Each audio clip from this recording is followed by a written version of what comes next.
Midnight music.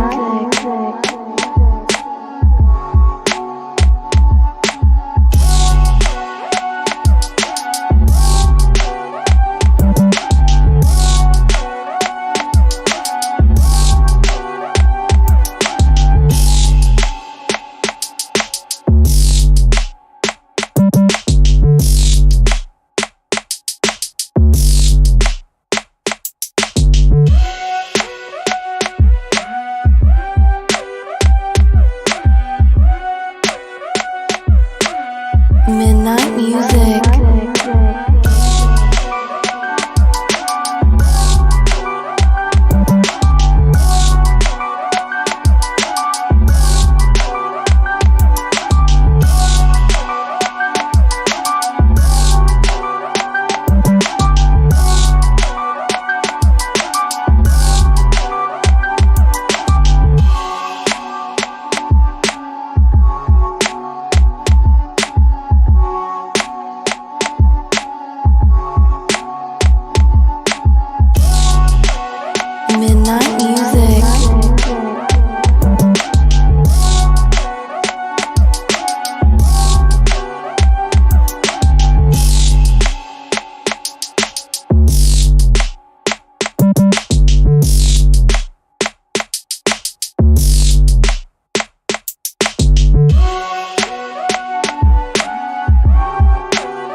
Midnight music.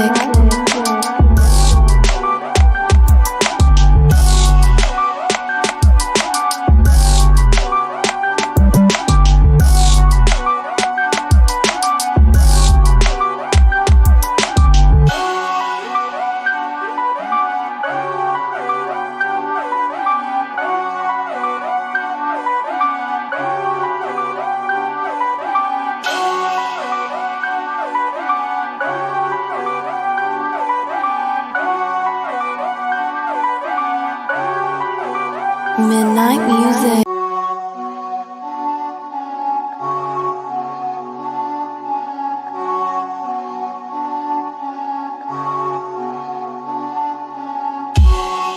Midnight music. Midnight music.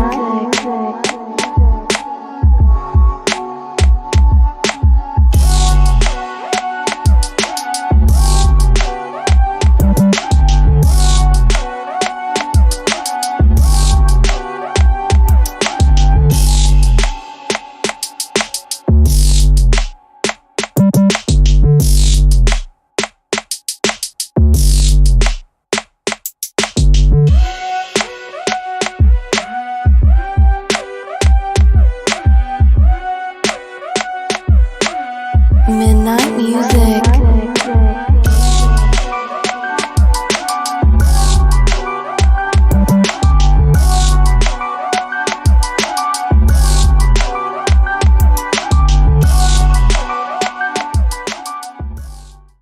Oh, the time frame. That's Wow. exciting. Yes, which we will There's not a- talk about There's on a this time stream. frame already? My goodness.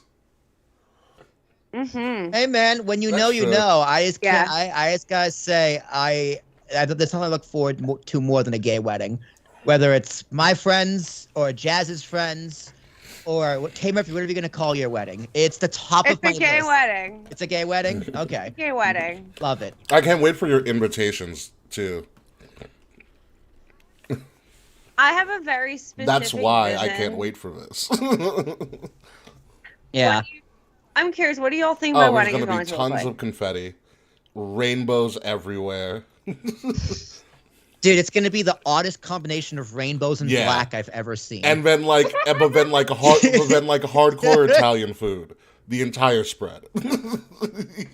Oh, I feel yes. so attacked. I Yes. feel so attacked. No, K Murphy, these are all compliments. I hope you know that from the bottom of my heart. I mean that with a smile on my face and I was warmth in my literally heart. talking to him after. There's gonna be so much pasta at this wedding. It's gonna be great. Oh, the Yeah. carbs. Like, when like my partner is they're vegan, so there's gonna be It's a all lot right. of vegan options. I'm a fan of That's impossible fine. meat. It's okay. Dude, Yo, if you do okay, an but Uno for reverse, real? you have a meat option. I think that's even Yes. better. Of course, there will be meat options. Yeah. Oh, and reverse it? Yeah, it's like there's one meat option. It's And that option will be made for me. No, like, so my partner, like, they cook really well, and like, so they've made me a bunch of like random like Italian food, like, but vegan, and it tastes like real Well, I food. mean, because it is kind of real food. No, like, if you did not tell me that it was all vegan and impossible, I Really? would not know. Would not know. And like, I have a pretty good like sense of that Well, like kind of that's stuff. why I say, like, you know, I'm could- all for impossible meat. Like, if you can fool me, you can fool my taste buds. You're a win. The Impossible Whopper, I finally tried it. It blew my mind. I mean, I'll eat it, but allegedly that food's even depending on the brand or the impossible actual meat. Apparently, it's just terrible for your body, especially like the Impossible Whopper. I've had one. It's okay. It's worse for you than a regular Whopper. The sausage we had last night. You better have was sausage at your Impossible wedding. sausage. Oh, you're goddamn right. There will be sausage at my wedding. I also feel like, K. Murphy, all of your friends and your partner's friends are going to be incredible. Going to tear up the dance floor. I would beg to after. differ.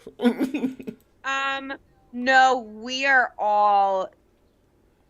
Whether I'm not great at dancing, but I still I tear up the dance floor. I mean, it's all about the Like- effort and the enthusiasm, really. I have all of the effort, all of the enthusiasm. Like, when Get Low comes on, I am lower than everyone else.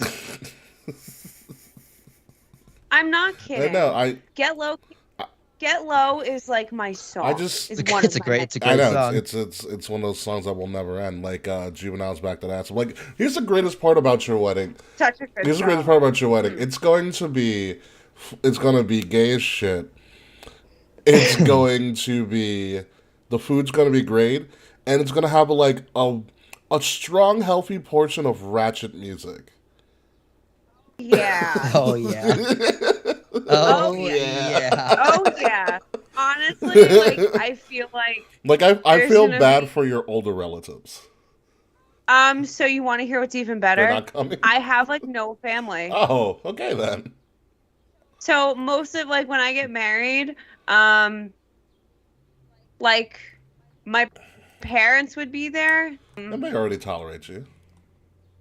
My parents love me. So, like, my parents would be there, and, like, I don't know if my grandpa will be alive by the time I get married. Right. So he's the last of my grandparents that's still alive, and, like, I don't talk, like, no, like, my family Yeah. doesn't really speak.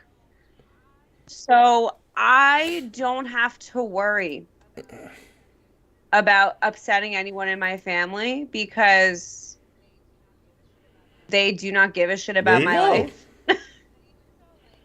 And even so, like, even before the fact that, like, it's like a trans thing, they don't want to go to my wedding to begin with. Like, they really would not want to go, I'm sure.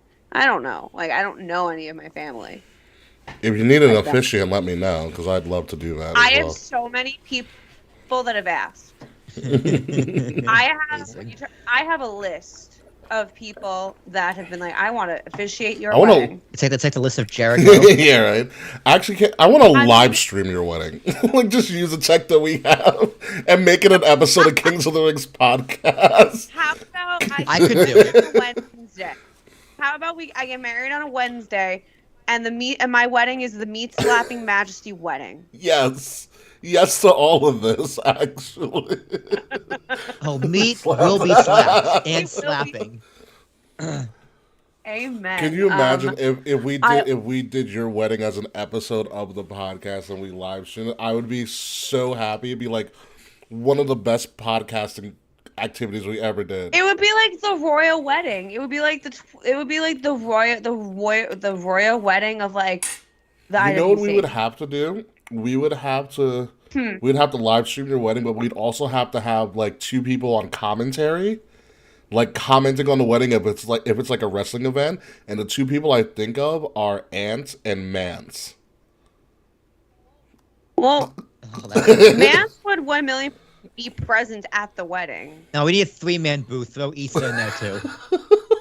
Yeah, throw Issa in. Oh my God, her dress is not better than mine. And then we gotta get a sideline reporter. Can we have the sideline reporter be Slack? It would be way better if heel Issa wears white. Oh, well, I might not even wear white at my own wedding. Even better, Issa can wear white and sideline reporter Slack. I love that idea too. I flip flop with. I'm gonna when it's my time to try outfits on for like getting married. Like I'm going to try white things on. Right now my gut is saying not white, but I'm open to white. If that makes sense. I want silent reporter Slack, but he has to be in tears the whole time, like that freaking that new filter on like Snapchat or like Instagram. And he has to be in a clown outfit. No, there will be no clown. No, I don't want a clown to my wedding. Not only you're making Slack come to my wedding, but you're making me a fucking clown. No. Slack is It's my working day. your wedding. No. It's working your wedding. It's different. He doesn't get food. Not as a clown, he's not. No. He can have the vegan option. Oh my God. That'd be so funny. Like my Pinterest board, like I have had a wedding Pinterest board since like the dawn of Pinterest, and like while it's evolved and gotten more mature over the years, like the elements of like goth and like gay and nerdy very much are like present. Dude, can we just have the kids' tables be Slack and his +1? Slack and his girlfriend. They have the kids' table. All right, here's what we gotta do. We gotta have Mr. Slack has to work the wedding as a sideline reporter, but Mr. Slack has to be a guest of honor. I was just gonna say I'm gonna invite Slack's dad, but not Slack. Like, all right, Mr. Slack, you got a +1. Your wife and your kid. Good luck. Mr. Slack can have a +1, but it cannot be my Yeah, wife. right. Oh my God, I'd be in literal tears if we did that to Slack. Or we send Slack an invite and then he's not on the list. No. Here's what you do. You send him an invite with all the wrong information. No, that's... So he shows up at a random field in Pennsylvania. That might be even better.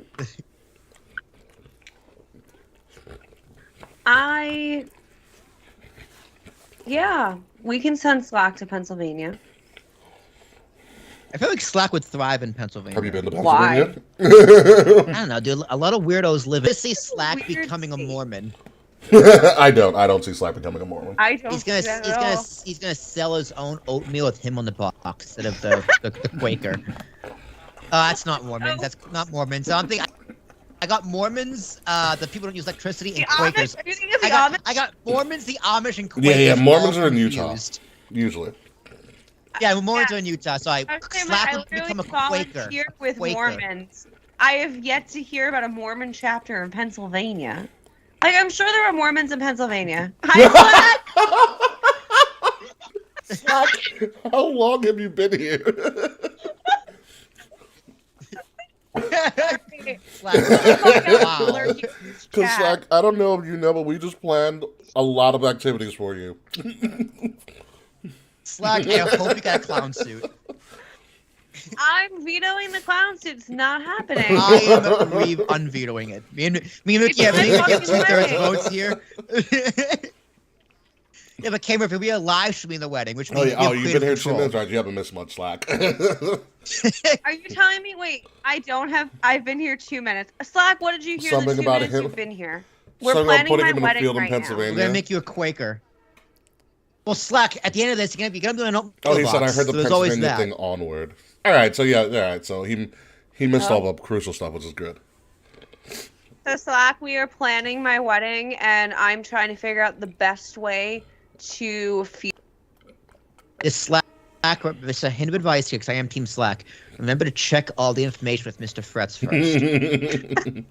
Mr. Frets and Slack and carpool. And oh my god, can you like, imagine that car? What a ride along! Wait. Can Mr. Frets and Slack GoPro and do a ride along? Could you imagine that car ride? Sure.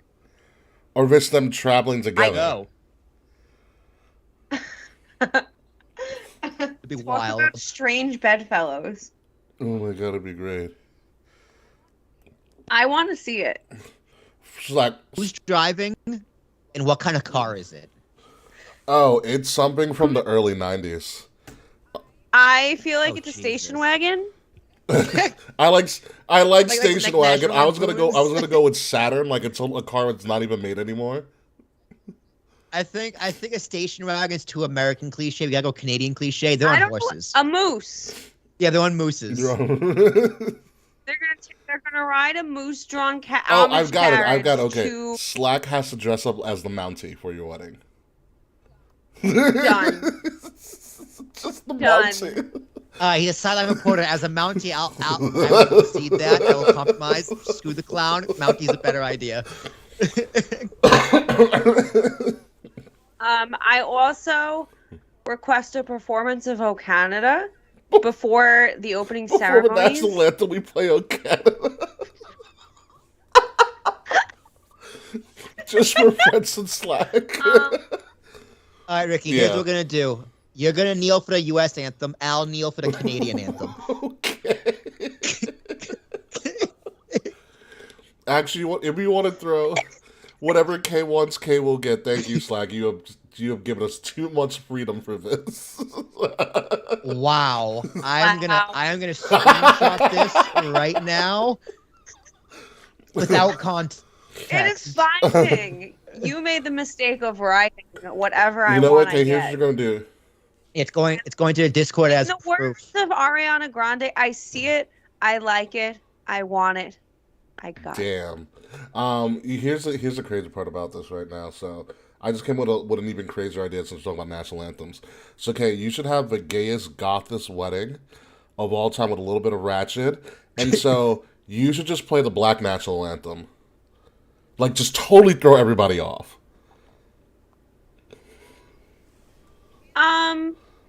In the risk of sounding Caucasian, what are you No, defining there's something as that the is called the black national anthem? anthem. It's oh yeah, no, it is. Oh, I'm that's a not real even song. BSing that. Okay. I'm saying like Is it like Stevie Wonder's Happy Birthday, where it's just way No. fucking better? Stevie Wonder's It Happy is a great. Birthday, No, it. like makes me excited. It slays. It fucking slays. I got it here. Hang on.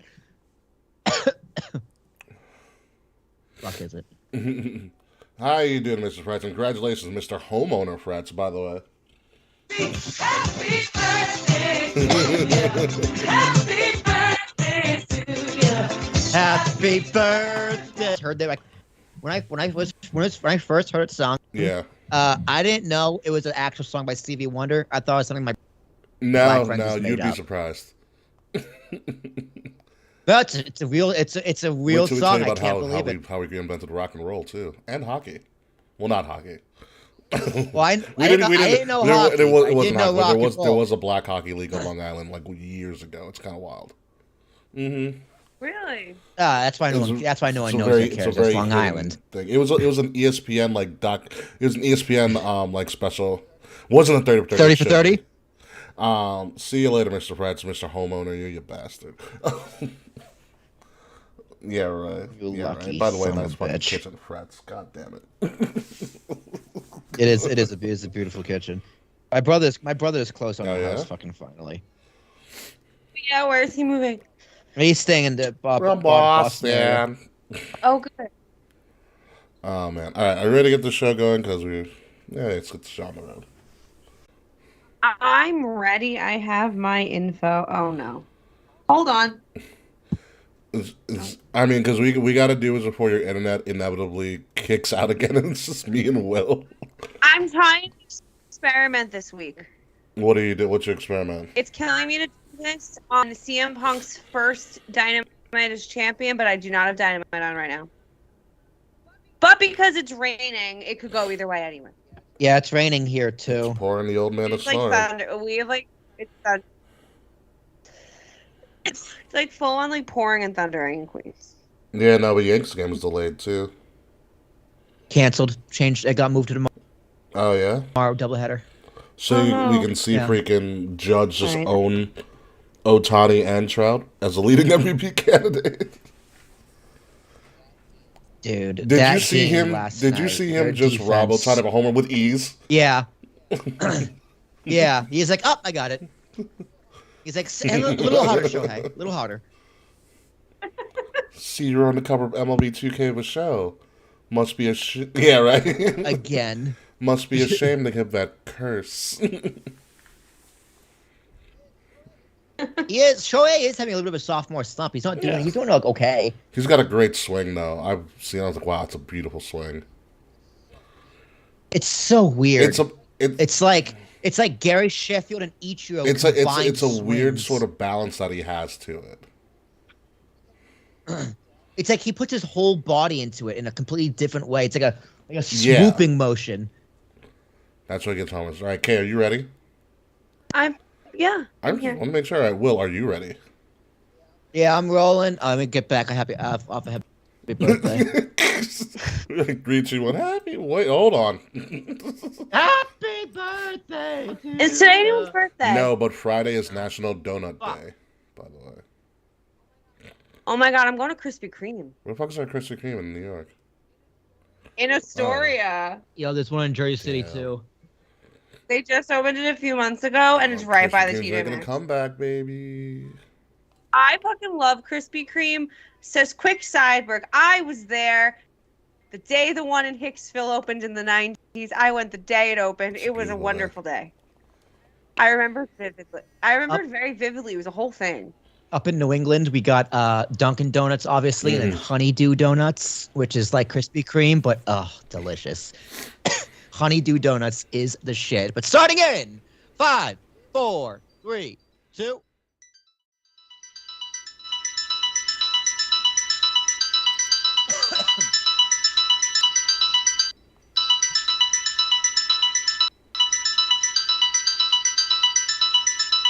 Midnight music. Coming up this week on Kings of the Rings podcast, what a better way to kick off the most prideful month of the year than with blood, guts, and a little bit of Hell in a Cell in your house. We preview the upcoming WWE Hell in a Cell and NXT in your house weekend, plus review the coronation of CM Punk in Vegas. Yes, that's right, K. Murphy. CM Punk is champion again. And make sure you follow this rainbow all the way to the end because it's another pot of gold episode of Kings of the Rings podcast exclusively on Wrestle Addict Radio. And it starts right now. Right now. Midnight music.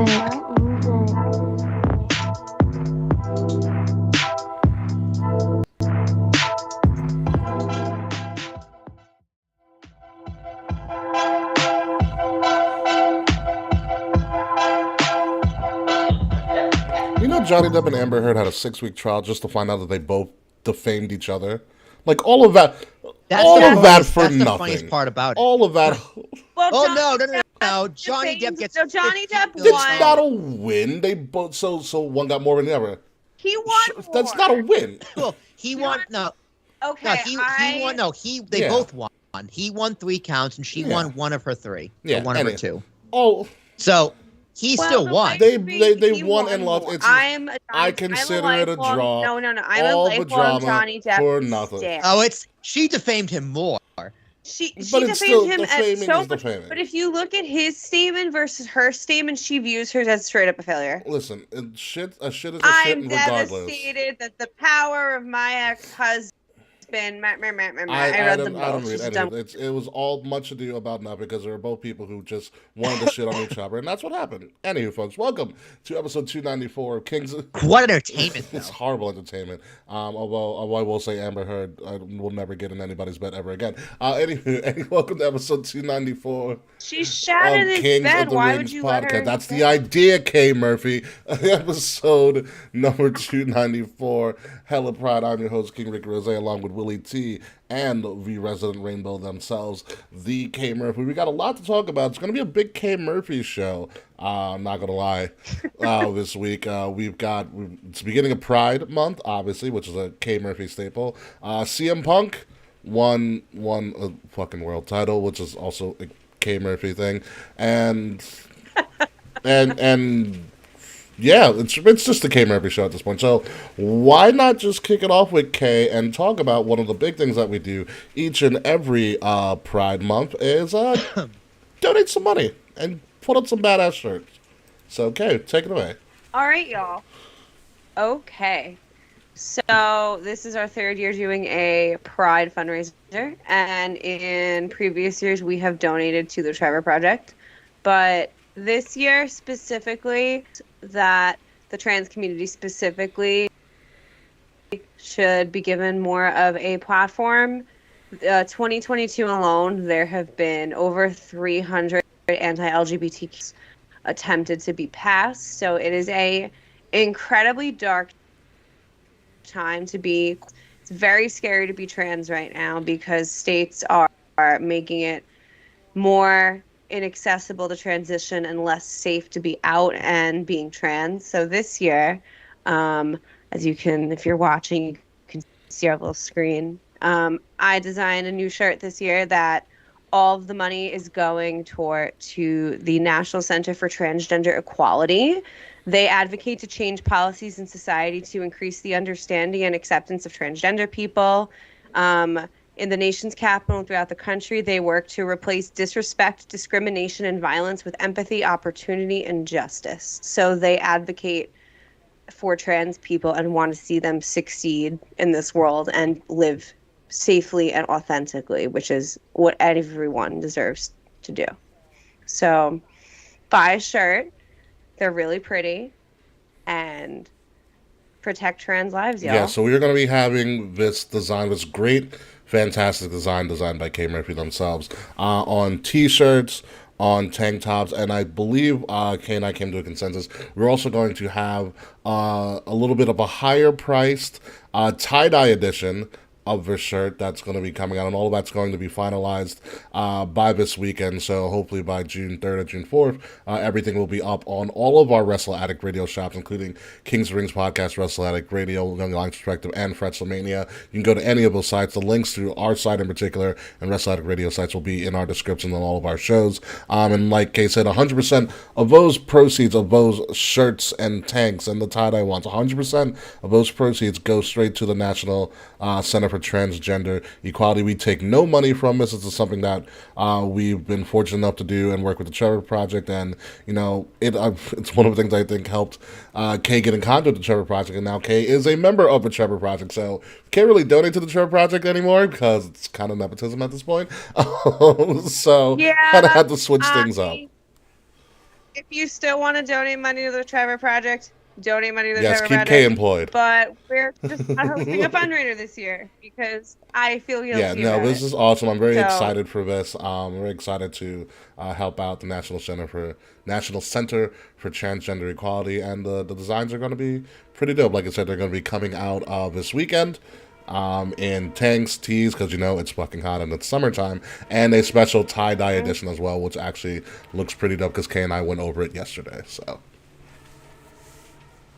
I'm very excited, y'all. yes. And if you're watching the stream right now, there is a protect, but you can't see it because it's in black, and it was just a lot to mess with on the slide right now. But you'll see the final design this weekend. I will say that.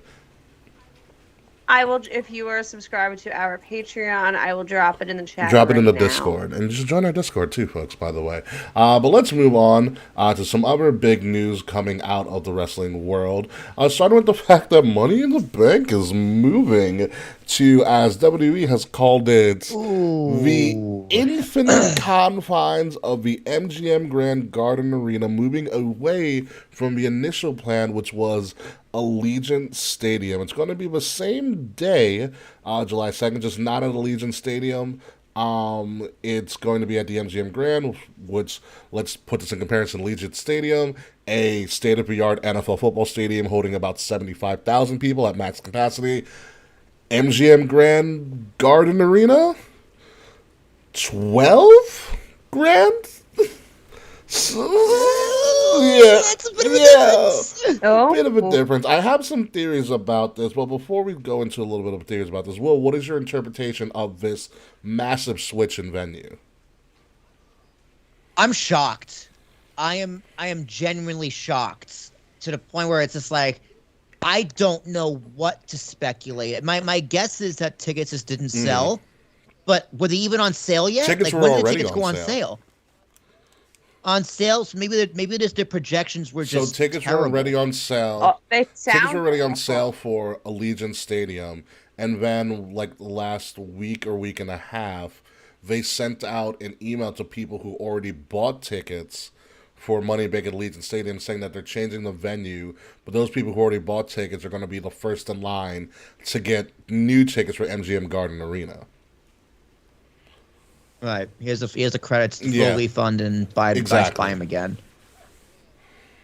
Damn, dude. Annoying. That's again. I'm shocked. I have no know why. I have But the only thing I can guess is that the ticket sales weren't that good, but I don't think that's the answer. I think that's too easy. I'll tell you right now, it is, Go ahead. in my theory, it is part of the answer. Ticket sales weren't going that well, and there's a reason for it. It's not because the WWE couldn't draw. We've seen them do like 50,000 for SummerSlam, at Allegiant Stadium. Like, we've seen them do Allegiant Stadium, and they did it very fucking well.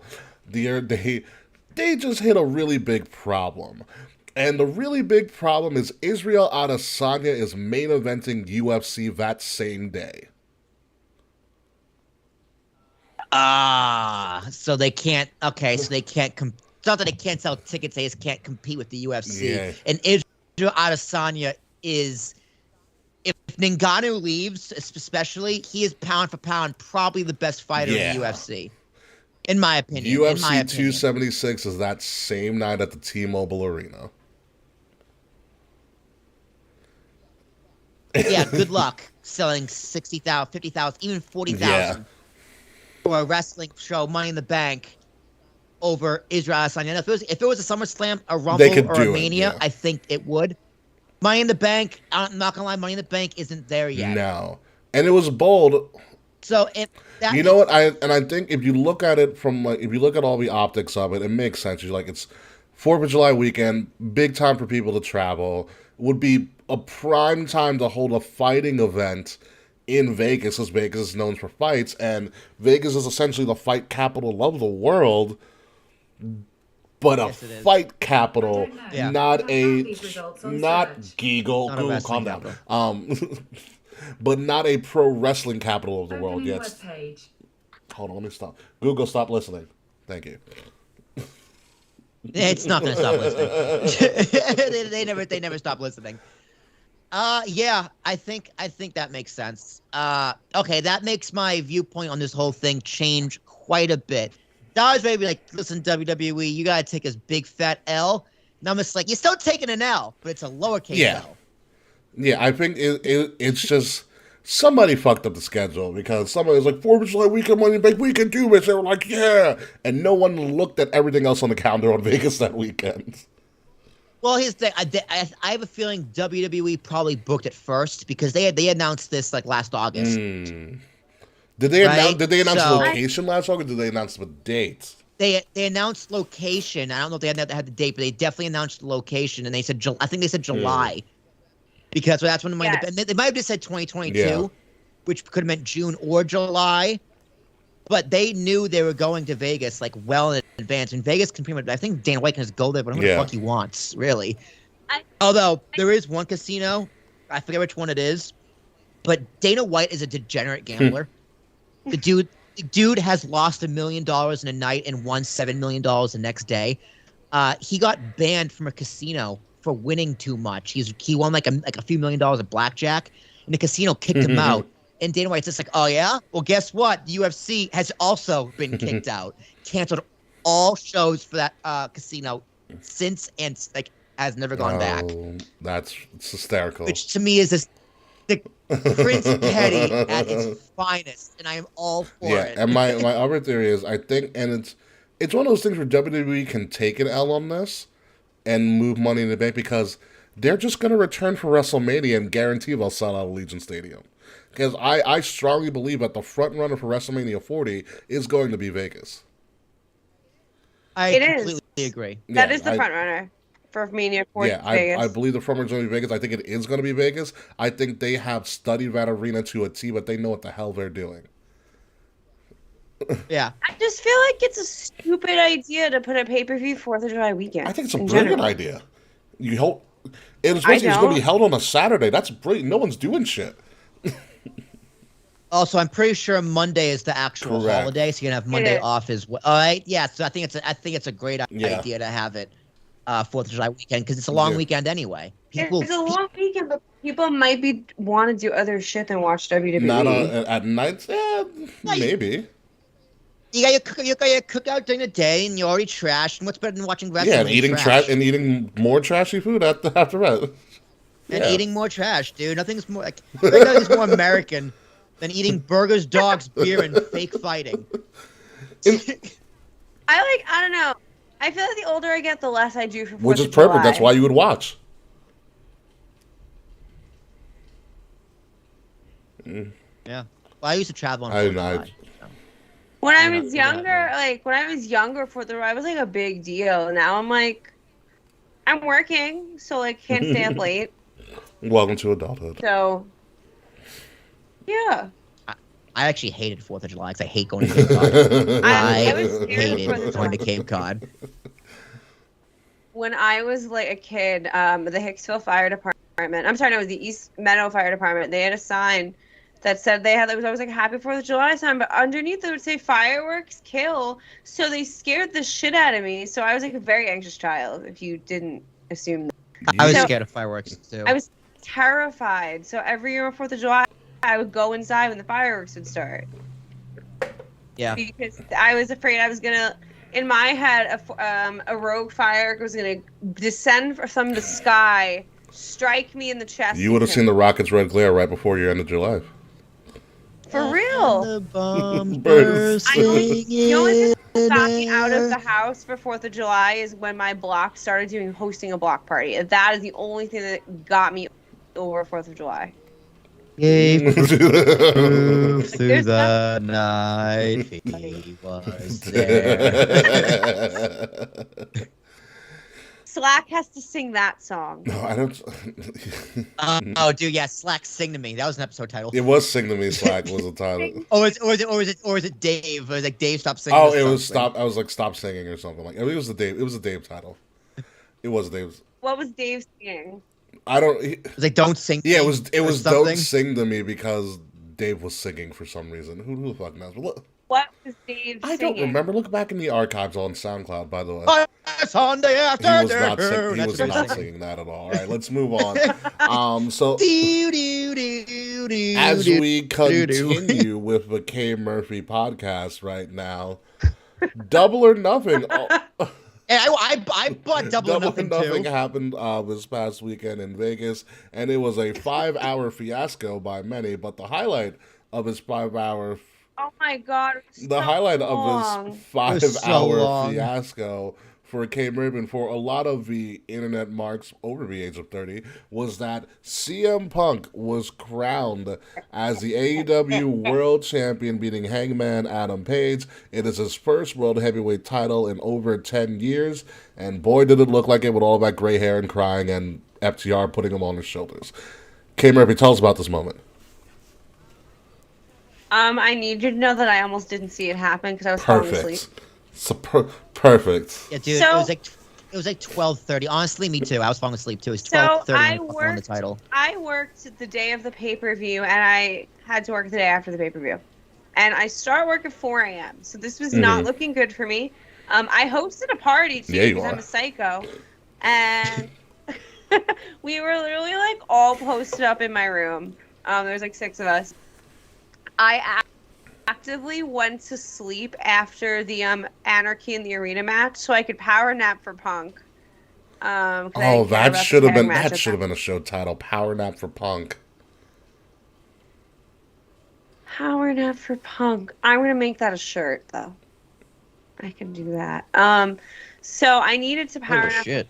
I needed to power nap for Punk because I it would have killed me if I missed it. So I made it to the entrances, and then my eyes were fluttering immediately. So I was like in and out of consciousness, but I could hear what was going on. Kind of. My eyes were closed. But then I started hearing, based on what I was hearing, I'm like, oh, it's going to end soon. So I like Clockwork Oranged it pretty much and like had my eyes like forced open. Then Punk won. Yeah, right?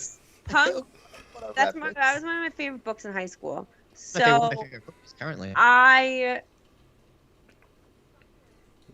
Punk wins. At first I didn't believe. I was like in shock, so I didn't react. Then I cried everyone to go home so I can go to bed. The perfect quintessential K Murphy reaction. It was honestly like it was much more subdued than you would expect me to react because I was awake for almost 24 hours at that point. So had I been awake, it would have been a much more like I would have recorded it. Like it would have been a very robust reaction. Yeah. But I was too fucking watched all of Double or Nothing again yesterday. How could you? And I enjoyed it. I'm waiting for Punk to turn heel. Yeah. Half expect him to run through the crowd with the title again. Like it's gonna happen. Oh, it's gonna happen in Chicago when they do All In or All Out or whatever the hell it's called. Or Forbidden. I forget. There's a lot of stuff they do in fucking Chicago. Day of the year. Also, it's the same day as Pride. Yes. So I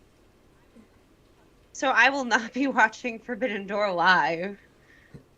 Yeah. Because no. How long this title reign will be, and I have more thoughts. But like logistically, I have some thoughts that I will bring up later in the show when we talk about him because I have related thoughts about other people. Oh, okay. Was that other person MJF? Because someone told me what the fuck happened this weekend with MJF. Hang on. Fucking Barry. Ricky, breaking news first. Marion Barber was found dead. Oh, I found that out an hour ago. Who? Yeah, that's kind of shitty. Yeah. Oh. Well, I just got breaking news for it. Wait, who died? Former Cowboys running back. He was an awesome running back. Awesome running back. But all right, so people are shitting all over MJF. But I don't know what happened. So, dude, it was a squash match. Okay. Like it was Brock Cena squash. It was incredible. So here's what I'm so who squashed who? Wardlow. Wardlow is all elite now. Which, by the way, he wasn't under contract before this. Wardlow.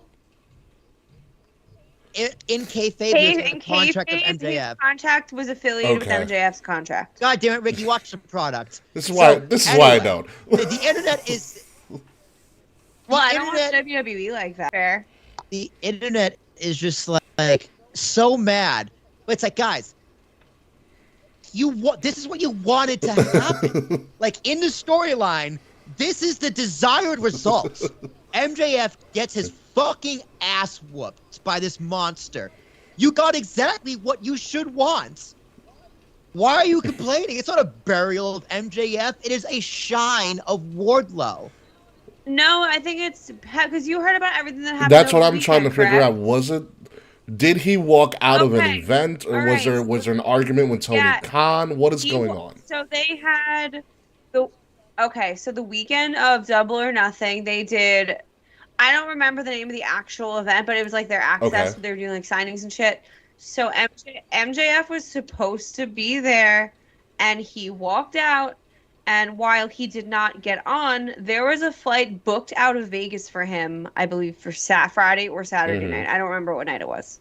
But his name on it to leave Vegas before Double or Nothing. So there was speculation on whether or not MJF was even going to wrestle on Sunday. Goldberg was actually rumored to be replacing MJF. His dad, Goldberg. Sure. I'm not kidding. Could you imagine? I didn't start the rumor. Scoop, Satin. Good luck. Could you imagine if Goldberg shows up? Twitter went fucking buck because I would have cried. I would everyone have wanted cried laughing. everyone wanted Goldberg and Wardlow more than they wanted MJF versus Wardlow. I would have cried. So- That's beautiful. I was like kind of hoping we would get Goldberg. We didn't. It's fine. I can't have everything. So, MJF and Wardlow opened the show, and Which was bizarre. I I thought that was did not- bizarre. it was a really weird choice. It was a really weird choice.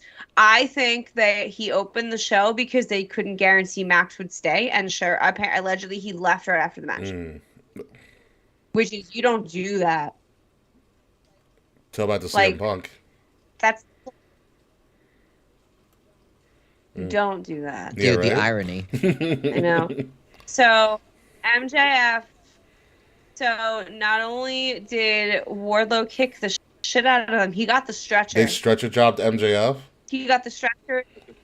They did. Yep. They did give him the. They did do that too. It was the whole shebang. Which leaves me to suspect, unless this is a very good work, MJF, I feel like, is very disgruntled with You AEW. think? And like, I kind of don't blame him, because think of how AEW was a couple years ago. Like I said when AEW started, I was pretty much willing to bet my life MJF would have been the champion within the first year, and it still hasn't happened. And the number one reason for it which is where Punk comes back in. Punk, while I'm stoked he's champion, definitely eclipsed MJF. Like, I hope I would love to see MJF take the belt off of Punk. I don't know if will stand going forward, or if Tony would even give him a title shot or anything after him. Well, apparently he cut a vicious promo on Dynamite. Did he open up a show? So Tonight? show because they also announced Punk versus Tanahashi. So that's happening. That's at Forbidden Door. What? That's a Forbidden Ooh, Door. Yeah, came up. I'm surprised you're not watching. I'm not surprised you're not watching Dynamite. Well, connection issues. We don't. I'm trying to make sure So I'm sacrificing watching Dynamite. all right. for So the you're connection. telling me Forbidden Door is Punk versus the Ace Tanahashi, who's my favorite New Japan wrestler like ever. I might have to buy Forbidden Door and hold a watch party. yeah. 'Cause Yeah. So that's that's a fantastic that's- matchup. that's happening. So yeah, apparently I will MJF probably just do- roasts. If any of my wrestling friends are off the day after Pride, we can do like a Forbidden Door breakfast party Monday morning. Oh my God! That's right. 'Cause I Roll want back. it. I just- Okay, can we call your future wedding the Forbidden Door? Why? I don't know. It just seemed like I had a good. No. All right, fine. We won't call it the Forbidden Door. Yeah, I'm gonna veto. You're gonna veto that the one, Forbidden too. Door. Thank you, Will. I'm gonna veto the Forbidden Door. I am more than happy to make a future wedding after a pay-per-view. But I What think would we you should do call better. your future wedding? Dude, anarchy rules. Come on now. Okay, before we're gonna move on to Anarchy Rules, but what would you call We'll it? get back to it. Yeah, I get don't back know to it. right But now. I But, So- but whether this is a work or not, I was overjoyed with the squash because when Warlow walked, I go to Jazz like I really hope she is squashed the fuck out of him. It's like an 8-minute just beat down, and it was, and I was so happy. I think MJF is fucking. But that's what you're genius. supposed to do. If you're Because- that hated of a heel, you're supposed to get your ass beat. Like that's also a kudos to how good MJF has done in the storyline. Dude. Yeah. He is living the gimmick, and he knows So meta. that there is going to be a bidding war once his contract is up, and he is gonna get Tick tock, tick tock. Yeah. He's Yeah. gonna get fucking Yeah. paid. I hope he stays in AEW, but he will jump to WWE, water down his character, and take that fucking Yeah, he'll money take- and that push. I mean, it's like what you said kidding when me? we did our. I don't push into WWE. I think. Yeah, Yeah, he will. I don't. Yes, he will. Here's The what you only got to look thing- at, Kay. Here's There are two feuds I want to see him do in WWE. I just want to see him and Cody for the lulz, and I want to see him retire. But Cody is the reason that MJF would even consider going over there, because like Will and I know. said on the WrestleMania post show, MJF and the whole world saw how they treated Cody on his first night back, and that wrong, and how they're continuing to treat Cody. In continuing, You know, yeah, he is the top guy in that company he's a right top now. babyface. It's wild. Like Cody Rhodes, the top guy in WWE. And that is a huge signal to the rest of the pro wrestling community. If you can get your shit together and you are that well developed of a character and talent, because let's face it, before in Cody's first run, he wasn't that great of a developed talent. He was just floundering, and he No. he was generic, and then he finally found himself, and he found his character, and WWE was ready to bring him back, and he was ready to come back. You know, and MJF would be the exact same. I think they're gonna give him the red carpet. He's gonna be a mega star, and they're not gonna change his name either. At least they better not. No. They're gonna call him PBJ. Gonna call him JFM. But here's the JFM. thing, like FJM. Here's the thing with MJF is that, I mean, could he be a volatile person? Yes, but there's a lot of characters and people in pro wrestling that are very volatile. But if you're AEW, and I think we said this last week, you got to give MJF whatever he wants. It will look so bad if one of your quote unquote pillars of your organization jumps ship at the first chance they get. Yeah, I hope Tony Khan is watching the labor movement in America right now, because he made the cardinal sin of calling him an essential worker. Yeah. And if he doesn't pay up, he's going to suffer the consequences. And he of those needs to actions. realize that, you know, like as WWE realized, now AEW also realized that the pendulum swings both ways. Both companies aren't the single entity in town. Like, a wrestler, the power is in the performer right now. Whereas for years prior, the power wasn't in the performer, because there was only one place to go. But now the power is back on the performer, and if the powers that be don't really heed that warning, they're going to lose a lot of crucial talent. With the exodus from WWE, a lot of people are like, wow, WWE must be terrible working conditions. It's like, well, no, nay. No, not necessarily. I mean, probably, but not necessarily. AEW, it just provides opportunity, and I can't wait for the exodus back. Yeah. Because when that pendulum does swing back, WWE is not going to fuck around, and when they want to make somebody, they know how to make somebody. It is astonishing how they do it too. Yeah, it's fucking crazy. Yeah, so MJF is going to be a huge talking point for months to come. Yeah. Years. Mm-hmm. Until his new contract is signed. That's when the conversation dies down. And MJF has all the power. And he knows it too. Allegedly, there's also rumors that MJF and Tony spoke and came to some sort of agreement, but like I am unsure of what that entails. Yeah. I mean, dude, he was on TV this week. All right, that's a good sign. And the fact that it is 40 minutes into the show already, that is a very good sign, because I know Punk wrestled already.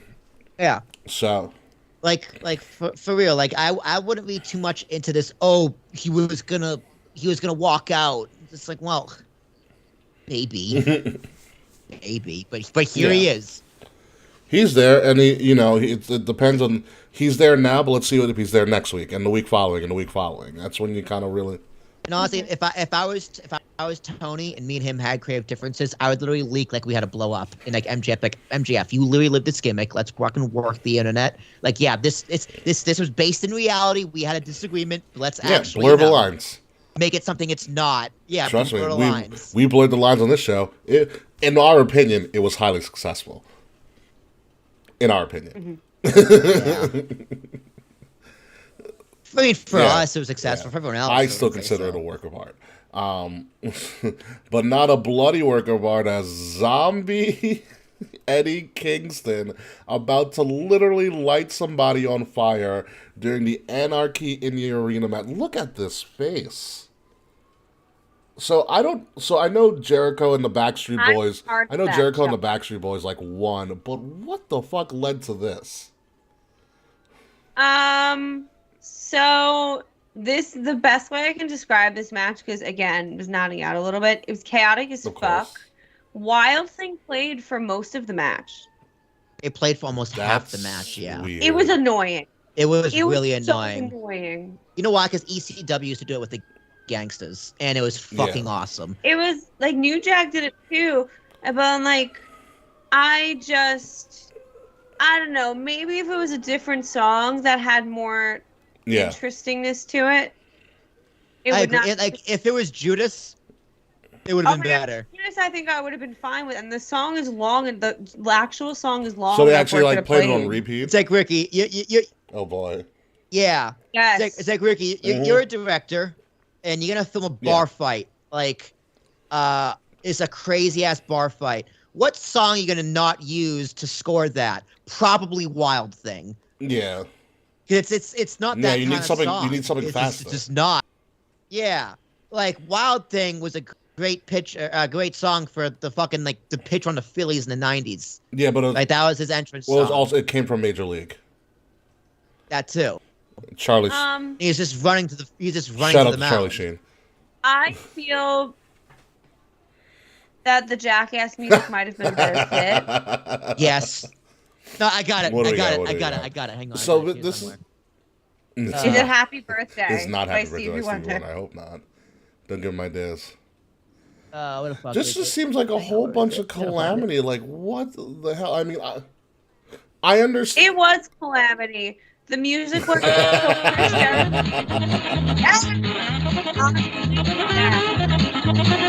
There you go. This is pretty much it. Benny Hill. Like, I understand Cody's not on the show anymore, but you really need all that blood? I mean, this makes Eddie Kingston's character perfectly, and I would love for the next real challenger to CM Punk's title, because CM Punk is walking through Forbidden Door, and it's going to be a non-title fight. Everybody knows that. Yeah. Though I'm not gonna lie. The match was a lot better. The second half of this match was great. The ending was fantastic. The right team won, and overall is highly entertaining. But Eddie Kingston, I was because they had like a barbed wire table. So I'm like, oh, it's gonna light the table on fire. You just let the person. No. He just poured it just directly on Bryan Danielson and Jericho, and I was like, wow, that's dead. Yeah. Not gonna lie, I thought it was like, how are they gonna pull this off? Yeah, and then they did. And I really hope Eddie Kingston's next in line for that title against Punk. I think they tell a great story, leading like the feud of a summer. There are so many people I think are gonna go against Punk this summer. And Eddie's one. But Eddie has to take the belt off for him, I think. Because not gonna lie, before he retires, I need Eddie to win a world title. He's not going to. I think in AEW he's a world title guy. I think if you put the right push behind him, because here's how I think you do it. Especially if you're gonna set this up, Punk and Tanahashi tear down the house, whatever. Because by the way, it's in Chicago, so as Punk's getting his heroes welcome, Eddie Kingston attacks him to end the show. Instant heat. I don't buy it. I think it's too early for Eddie to come out. You gotta go. I think you gotta go when the going side. It's not. They're not gonna face off just yet. I think a match like that ends. They shake hands and both hands are raised to go off the air. A nice feel good. It's a house show, dude. It's a house show. What happens? I mean, even Enzo and Cass screwed up a house show the last time they did something major like that. Yeah, that's you know what weirder thing. Yeah, touche. I'll grant you. You know what? Anything can happen. Oh man, but that show is great. And speaking of, was that on pay-per-view? I don't remember if it was on pay-per-view. I think it was. We were there. We were there. Or I know we were there, but was it on like BR Live or Fight TV or Impact Plus? Something like that. Might have been BR Live or Fight TV. Speaking of anything can happen, oh, lo and behold, the lovely couple in pink, Adam Cole and Dr. Britt Baker, the one person that we didn't think should have won this tournament, won the Owen Hart Cup, and they got these Owen Hart belts, which will essentially mean nothing because it's a tournament. And what's her? I was gonna say Owen Hart's widow, Martha. Dr. Martha Hart came out. You know, it's Martha's fault. The pay-per-view was so fucking long. So Tony, Tony wanted her for like 8 minutes. Tony wanted her to have as much time as she looks like she's say whatever she wanted. So he bought an extra. So he bought an extra hour of a pay-per-view and then added 2 more matches. I don't know what were the 2 matches that were This is added why- because of Martha, but 2 It matches. was Darby and what's his face, Kyle O'Reilly. Kyle O'Reilly, and I can't think of a second one. Probably I want Yeah, to. number I'd probably one, say she looks Death like Triangle. she's about to be at like the Kentucky Derby or like the Belmont Stakes, which is what it is. Too. Or like he dressed up for a royal Yeah, wedding and number watch 2, party. Tony, this is when you need to stop being a mark and start being an executive. Be like, I understand you have a lot to say, but we have a time limit, and we gotta push things forward. It's almost like I think I know what this tournament was finally all about. Yeah, that's all it really is, and I still don't get it. I still don't get it. I still don't get it. What is? I don't mean to sound stupid, but what does the Owen Hart Foundation do? Actually, I don't even know, to be completely honest. You know what, K Murphy? That is a I phenomenal don't know. question. I don't know what the Owen Hart Foundation I does. didn't know Owen Hart had it. Owen Hart Until doesn't know Owen Hart has a today. foundation. But like I don't know what the Owen Hart Foundation does.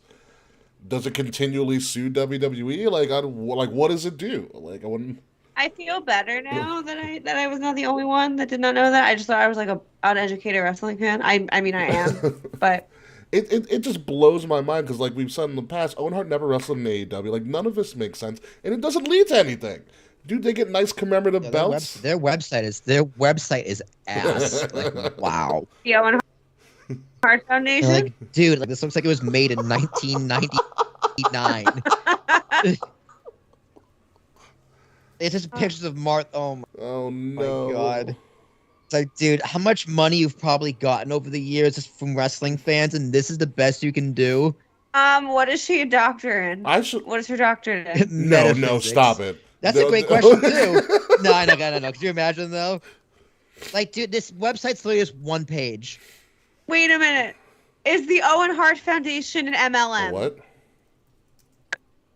An MLM? A multi-level marketing team?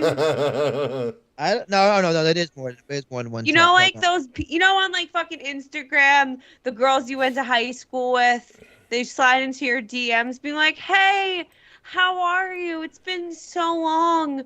I wanted to tell you about this great opportunity where you can be your own girl boss. I don't get that verbatim at all when girls sign to Have the you DMs. never seen? Maybe it's because like I was a girl in high school. I like socialized as a girl in high school, but like, have you none of you have ever encountered anyone trying to like? Oh no, I have for my own family. I get that.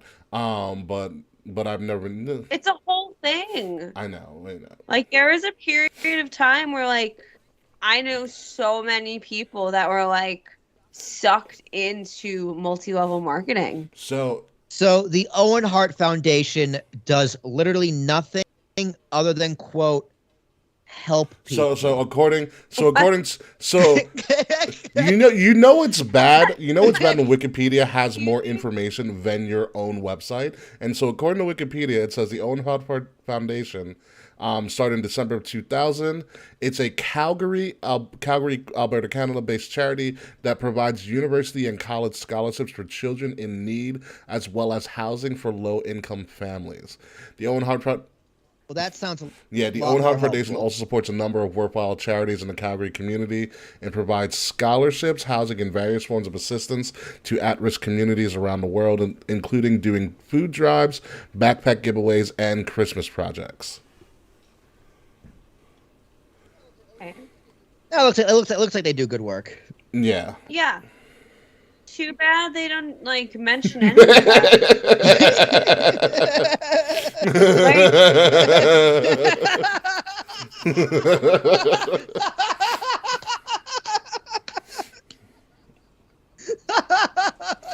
like that. If WWE had the Owen Hart Foundation, you bet there'd be a 20-minute video package yeah. every week about all the Not even that. they do. It would be Owen Hart would be plastered on the ramp.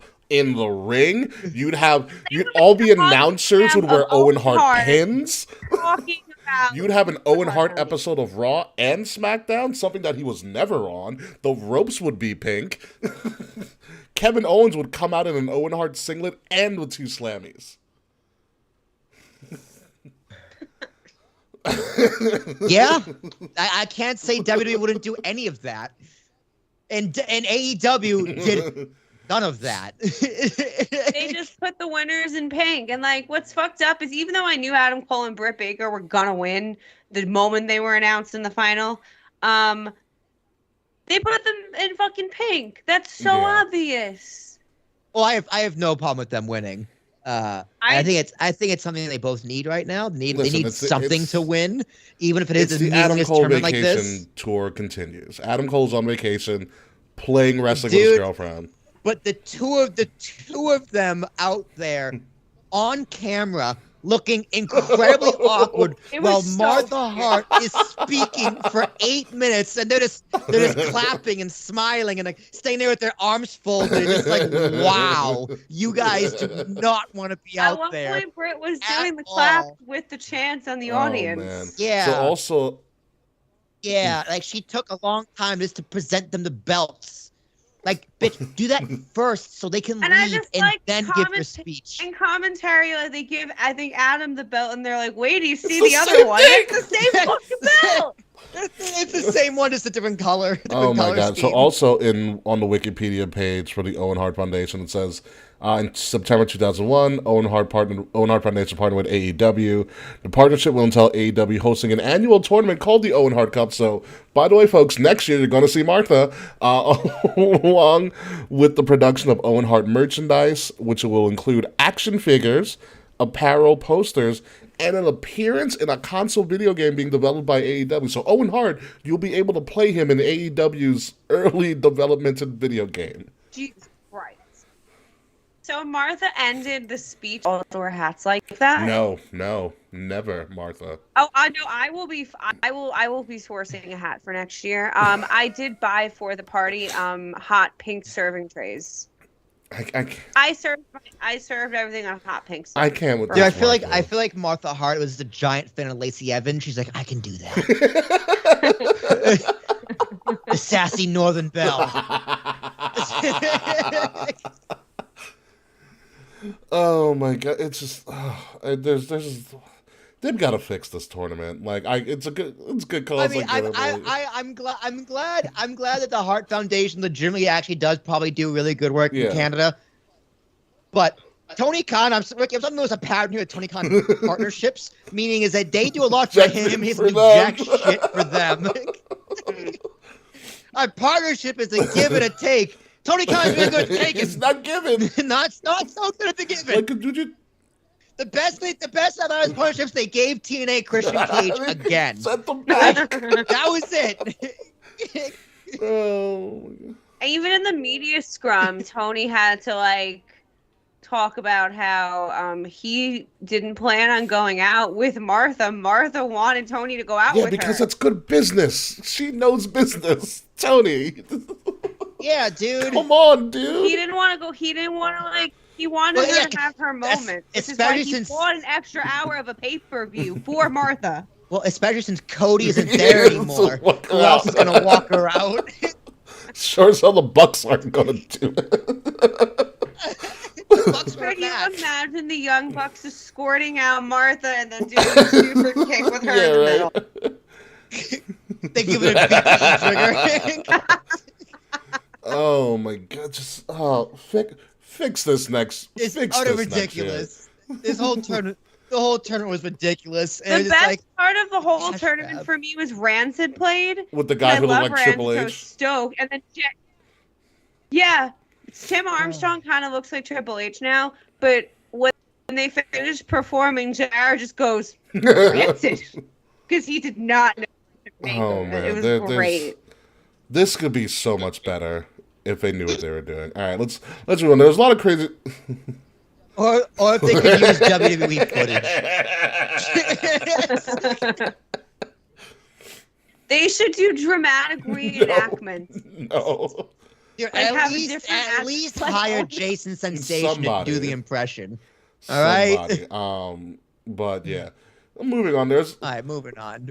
We've been buried. You'll be buried in crazy shit that happened on the show. You guys can watch it for yourself. One of the bigger things, obviously, AEW pay-per-view, new signing, Ember Moon, formerly known as her original name, Athena, has joined AEW, as well as Jade Cargill finally got a pretty decent mouthpiece in Stokely Hathaway, formerly known as Malcolm Bivens in NXT. Also shocking. I was Also shook. very shocking. Malcolm Bivens showing up, I was like, why are you here?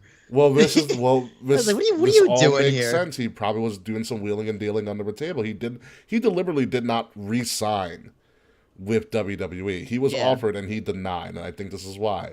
But he might have done some illegal I think tactics.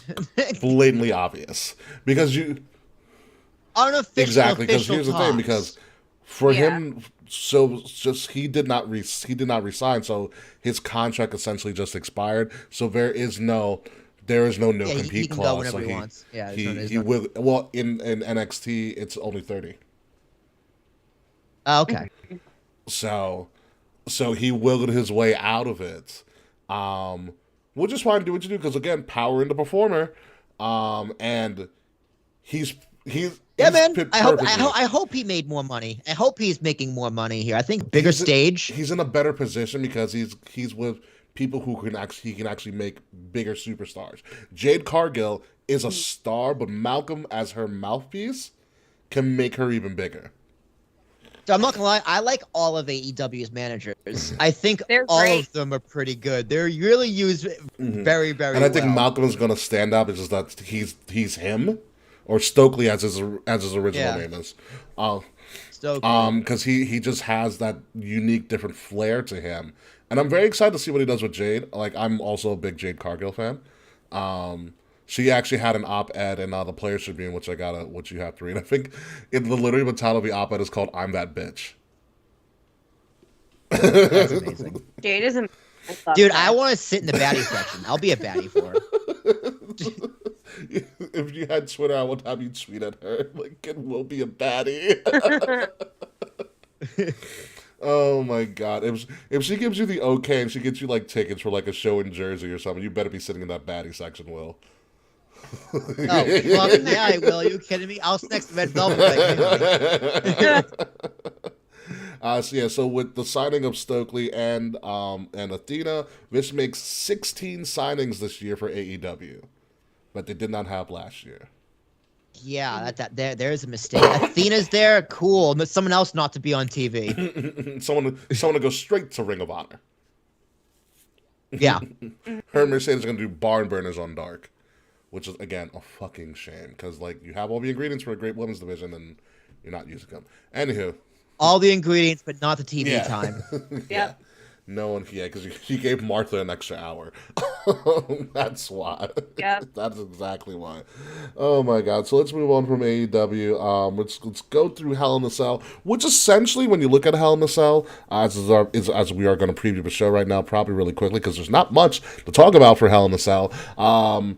Besides the fact that it's a Raw branded pay-per-view in disguise. There are no SmackDown feuds on this as of this recording. There are no SmackDown feuds as of this recording on this show at all. Yeah, dude, SmackDown is painful. Los Lotharios are on TV every week. That's how Kiss you know cam, it's bad. baby. Oh my I'm god. telling you, that kiss cam's going to pay off if they do it the right way. That's how Bailey should How? return via kiss cam. Oh, that'd be pretty good. That'd be pretty good. Also, Shanky is dancing. That was really fucking funny. What? Yeah, like, okay, Jinder walking in, it's his music, and he's dancing to it. Caught me off guard. And I was like, okay, that's really funny. That's really funny. But then after the match again, I was like, okay, now you're pushing it. Who is he dancing? He was dancing in front of Ricochet's girlfriend, right? The ring announcer, ring yeah. announcer. Ricochet's The ring girlfriend. announcer, not Kaden, not Casey. Not the American Ninja War, not Kaden, not Casey. Who goes by the name Catanzaro of... Oh. Ooh, glad she's back. Her on the name market. is... Who she changed her name to Katana Chance.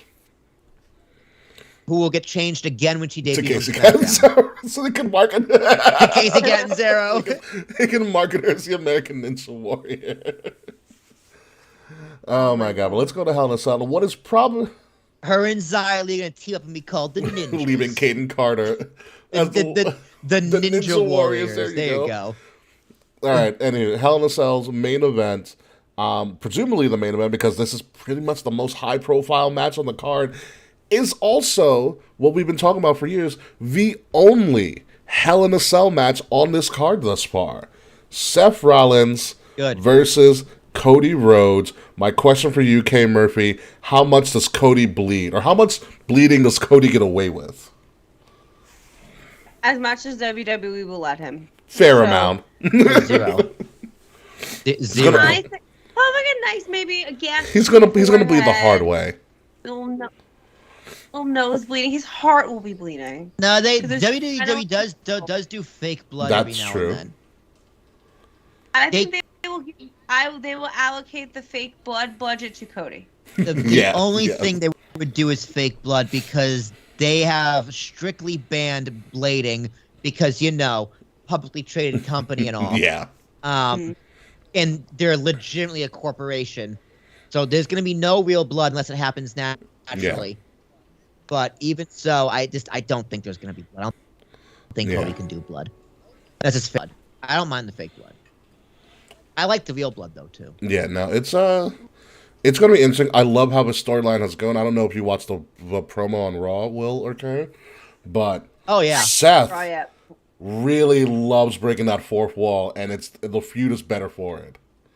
When he said the line really of like, you couldn't get it done, so you and your friends tried to take me down, and then when you couldn't get it done, you came back. I was like, wow. It's like, well, that's what happens. And then he said you don't get to take a sledgehammer to a throne and then come back and try to reclaim that throne. I was like, oh my god. Yeah. It's like, wow. It's like, you don't get to take a sledgehammer to a throne, then take back a throne that I or something like that. Yeah, that was again. Why aren't we booing Cody? Because I still don't understand why I'm cheering for Cody Rhodes. I know why I'm booing Seth Rollins, because I love him, and he's amazing, but he's annoying. Why am I cheering Cody Rhodes? Everything Seth said was true. That's the crazy part about it. Why am I cheering Cody Rhodes? I have no idea. It's not a clue. Wild. My only gripe with the segment is that it should have ended the show. This is a great show, and instead of the shit we got with fucking Lashley and company. But oh man. The question is, does Seth go 3-0 again? I mean, does Cody go 3-0 against Seth? That's a great question. I do think Cody goes 3-0. The other question is, or you can rephrase it as, can Seth survive losing 3 times to the top babyface? And I say yes. Yeah, I do. I think so easy. I think he's forever over. I mean, Rollins can take a month off and come back in a hot angle, right? Like, Seth doesn't need to be... He's never buried for long. No, he always finds his way back to the cream of the crop, to the top. And one can argue that since WrestleMania, the most consistent characters outside of the Cody booking and pushing have been Seth Rollins and Becky Lynch. I would agree. From the little WWE I've watched this year. Becky Lynch annoys the fuck out of me. Say what you want. I'm so sick of Becky Lynch. Becky's weird, but she is carrying a lot on Raw in that division. She's committed to the gimmick, even if it's not her best gimmick. She's still so committed to it, which makes it better. That's what I do love her commitment to the gimmick. I saw a video. I saw a video like a couple of days ago, a fan video, like when Raw went off the air after she got green misted. She had to get helped back to the back because she couldn't see, and as Cody's coming out for a dark match, you see Becky just like flailing her legs and arms in the air because she can't see and she just wants to fight, and she has to be guided away from Cody. And like, that's fucking dedication. Like, I love that. That's really good. But back to this, I think Cody's gonna put on the show. Here's the thing about this, because we haven't talked about this, and we usually do, but it's in Chicago. Hell in the Cell is in Chicago. at the very speaking of intimate confines of the Allstate Arena, this is where it's at. Oh God. Yeah, and Chicago's a wrestling crowd. They will tell you if it's not good. And so I can't wait for them to cheer Cody after last time seeing him in AEW. They beat him out of the building. Can't wait. Still makes no sense to me, but it's gonna happen. It's gonna happen. I don't get it. I will never understand it. This match is going 30 minutes. I think this is going to be a classic, quintessential main event to top anything else on this show. Yeah. I think they're going to tear the house down. Yeah, it's gonna be one of the best matches of the night, for this sure. screams match of your candidate, and like Will has said in the past, this feud deserves Hell in a Cell at this point. Yeah, this is a feud ender. It's going to be great. It's going to be bloody. Cody wins, I think, unanimously, because Cody has bigger plans for the rest of the year. Yeah. Yeah. No way Cody loses. Yeah. What I'm surprised is not a Hell in a Cell match is this women's triple threat for the Raw women's title, Bianca, Asuka, and Becky, who slivered her way in here. But it looks like right now it's just going to be a regular match at this moment. And I'm going to say Bianca gets away. I think Becky and Asuka are there to, continue their feud, but also lift Bianca up a little bit. And Bianca gets another great showcase in a great wrestling town that will respect whatever feat of strength that she's about to pull off on Becky and Asuka. Mm-hmm. Oh, it's going to be insane. I'm excited for it. I mean, there's no 3 better women's wrestlers right now in WWE than these 3 right now. Those are 3 of my favorite female wrestlers in WWE. Yeah. So, I'm happy. I'm very happy for it. I mean, is there a chance that Asuka or Becky steals this? I think Asuka could pull it out, maybe, but most likely Bianca. I mean, Bianca just won this thing. Right? It's like, this is her first after defense? Mania, yes. Yeah. So you don't just have someone win at WrestleMania twice weeks. No, you don't flip-flop this. Yeah, no. I think she avenges all of her demons, which is fine. Now she has to move on to somebody else, whoever else that may be. We'll find out after the show. Yeah, like who? Rhea, maybe? Bliss is probably your front runner at the moment. I don't like Alexa Bliss right now. What the fuck is she doing? She's being Mrs. Cabrera. This is Mrs. Cabrera, Alexa Bliss. You know. What is she doing on Raw? I saw her. Oh, she beat Doudrop. I don't see her at all. Yeah, she dropped the Dew on the Doudrop. So this match just got announced this week off the Raw. We have Theory, or Austin Theory, United States Championship, putting his title on the line, actually, against hometown hero Mustafa Ali. I don't know where this could... Yeah, he's gonna eat a big fat pin. Mustafa, that is. It would be interesting because there's a way you can... This is a big match where the crowd will define... Well, based on your decision, the crowd will define where the story goes. Mm-hmm. Yeah, dude, they're so high on Austin Theory right now, and you gotta feed him someone, and that someone is the hometown hero. It's just better heat. Because people generally don't like Austin Theory. He has good heat on him. He does have good heat. Chicago will give him all of that heat, but you gotta give Mustafa something. Like, this can't be a squash. I think this will be a good match.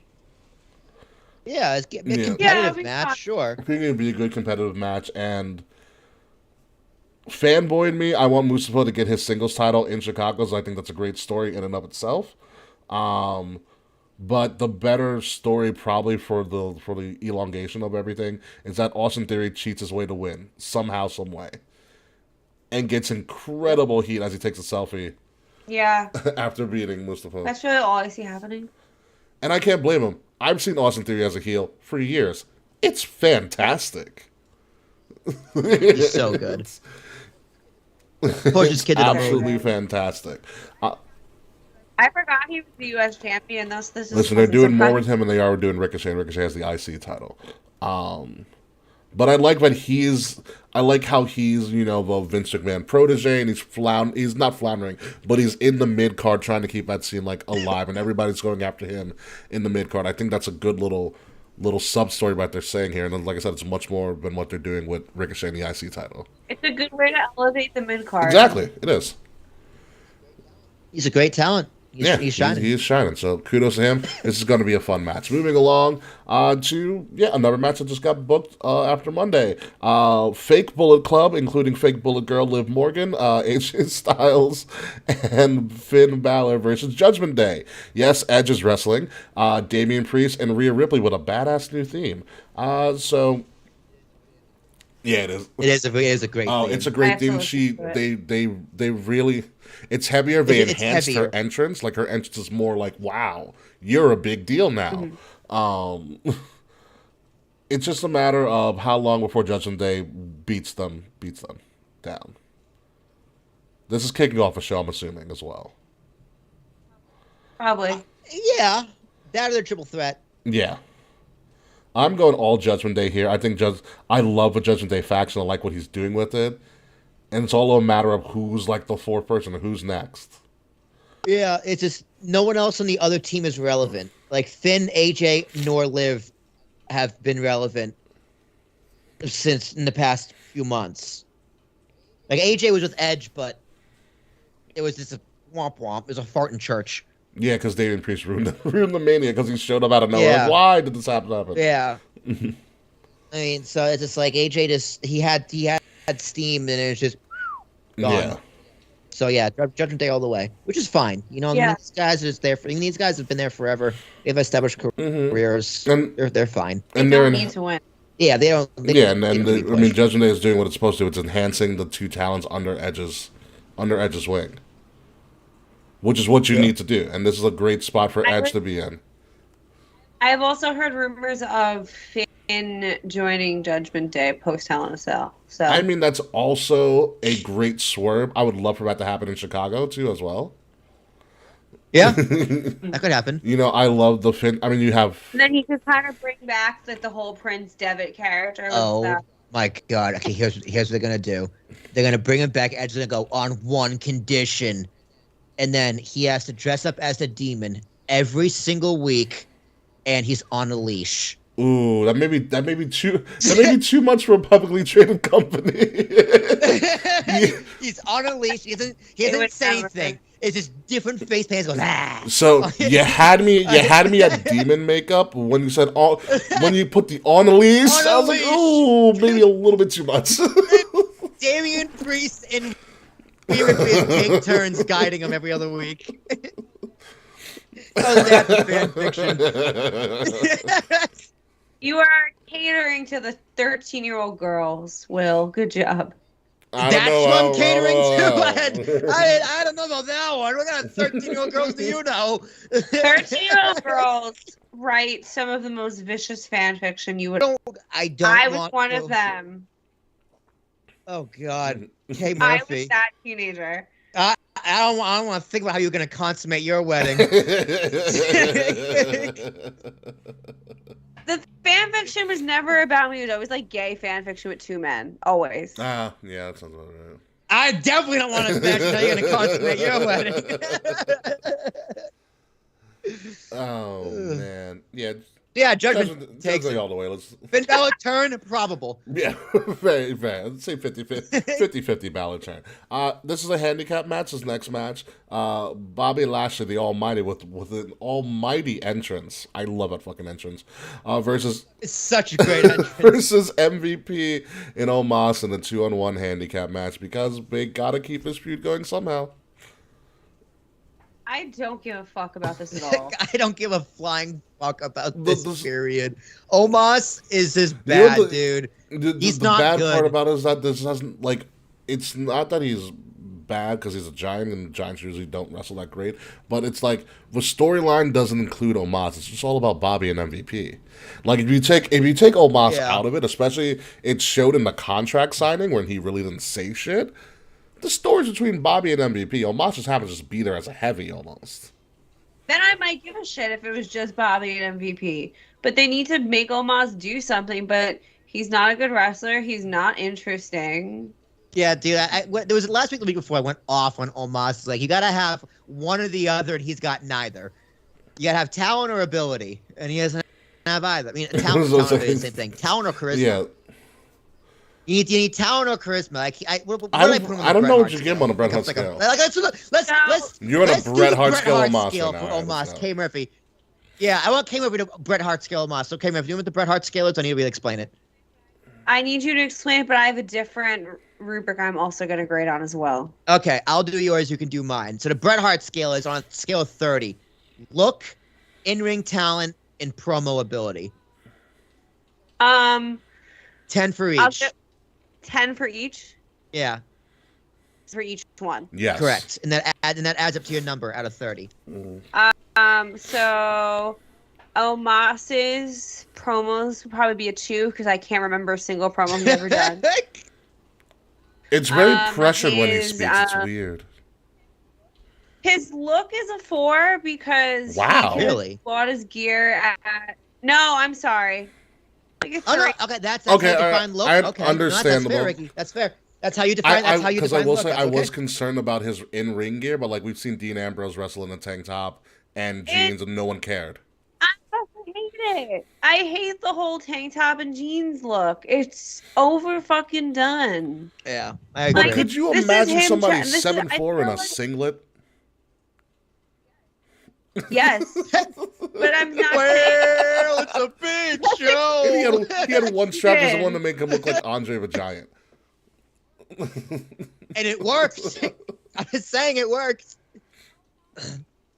Oh, Moss gets more points because he's tall, but Okay, so you give him 4. he can get a 4 for his height. Okay. He only gets the points for his height, but his gear's terrible. It's boring, and he's trying to be like, I'm chill. Look at me trying. I'm not trying so hard to be a wrestler. Clearly, you're a bad wrestler. And what's So the right other now- category? Right now, Almas is at a 6. And then the next one is And in-ring then work. say promo work, right? Oh no, she did promo. You said- Oh, I Ray already did did- promo we did work. promo first. Yeah. Yeah. In ring. In-ring work, so like your moves, abilities, all that stuff. How I know. Give him a 2.5. So Almas is an 8.5. That's the lowest I've ever seen on a Bret Hart scale. Yeah. So mine is so on Drag Race. What they're looking for All right, is pause, who they want their pause, queens to be. pause. We are not drag race criteriaing a wrestler. I'm not gonna lie. makes- I want to hear this through, Ricky. I'm feeling you. Can you continue? I want to know the scale. I want to play the scale. I will drag race Omos on a scale. That's so- fine. There are 4 things. I'll give you a 1 to 10 for each one, so a grand total of 40. 40, So okay. RuPaul and the judges looks for queens' charisma, uniqueness, nerve, and What is talent. nerve? Okay. And what is nerve? Like, I don't know. Like you got nerve. You're Like- talking about like it? I don't Are you know what talking that like means. it factor? Like clutch? Yeah. Like a clutch? Is Yeah. clutch? I would say like it factor. I get. Like are you reliable? I I don't- don't yeah. understand what I don't understand what nerve means. Like, you just got that like. It's an it Something. factor. There's, It like, a sounds like an spark. it factor to me. So you have charisma, uniqueness, nerve, and talent. I'm gonna give him a 2. He's not charismatic, no. He is a 2 on charisma. Uniqueness, he gets I think it's pretty high. It's uniqueness. high, You know what? unique. Uniqueness, he gets a 10. Yeah. And it's honestly, it's the teeth. Like, yeah, he's 7 foot tall. He's massive. He's jacked to the gills. But when he smiles, his teeth just look a giant ridiculous. ninja. That's very He was- unique. Remember, he was the super. He He's was the super very ninja. unique. Yeah. All right, so I'll give him a 10 for uniqueness. Nerve and Okay. What's the next nerve. one? nerve. It's the Nerve it factor and- one. And what's the other one? Nerve and talent. Yes. I'll do talent. Talent, I'll give him a 4. Yeah, I'll give him a 4. So what am I at? 18? And then nerve, And then last one is nerve. which is like that it factor. Like I don't. That it factor. Dude, I don't see it. I'll give nerve a 1. This like I just once he debuted, I was like, I don't see him going anywhere. But apparently Taker loves him. A lot of people in the back just love Taker's this really guy. high on I don't him. see.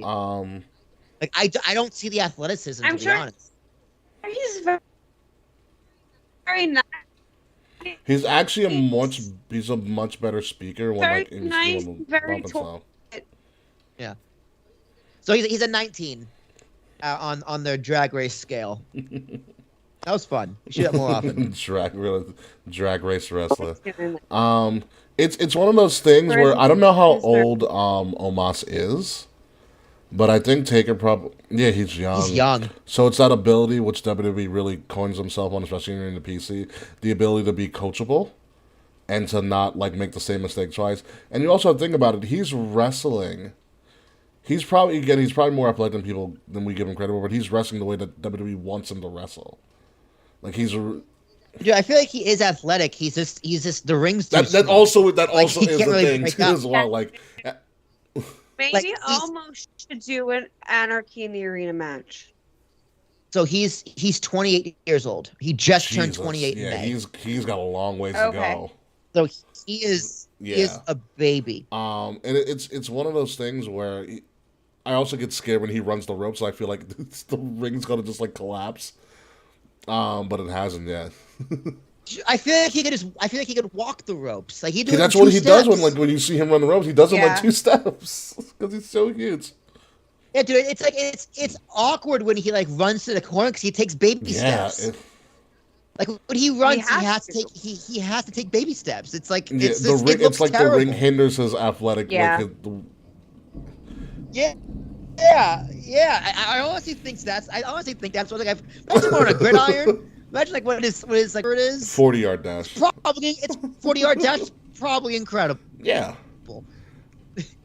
Like when they jump, the long jump and the high jump, the stick thing, the long jump and the high jump, and like in basketball, no, it's the the high vertical. jump. It's the vertical, yeah, standing vert. The vertical, yeah, the standing vertical. I bet he's incredible at that. It's just they have to find a way to showcase his talents and his abilities as a big man monster, and like squash matches did it for a while. I mean, that helped out Braun, but what really helped Braun out was them showing his feats of strength. That's when Braun Strowman was stupid over. Yeah, we were there. Yeah, we were there. You've got to let almost do gimmicky shit at least. I mean, you got to put him in a situation where people have to fear him if he shows up, and they haven't done that yet with him. Yeah, it's like almost is here. Yeah, like he has to. It's one thing to squash people, but he has to start decimating people. Like, decimating people for him to like get a street cred back. Essentially, MVP is a good start, but he has to like be just ruthless with him. But let's move on. Pretty much. He's already dead. That's what we need Michael Cole to say Jimmy Smith to say every Wednesday. And I'm glad we're talking about this because can we talk about Friday, Ricky? Sure, go ahead. Him and Sami Zayn. Sami down. Yes. Oh my God! I love them. I love them. This was the greatest promo. The greatest promo.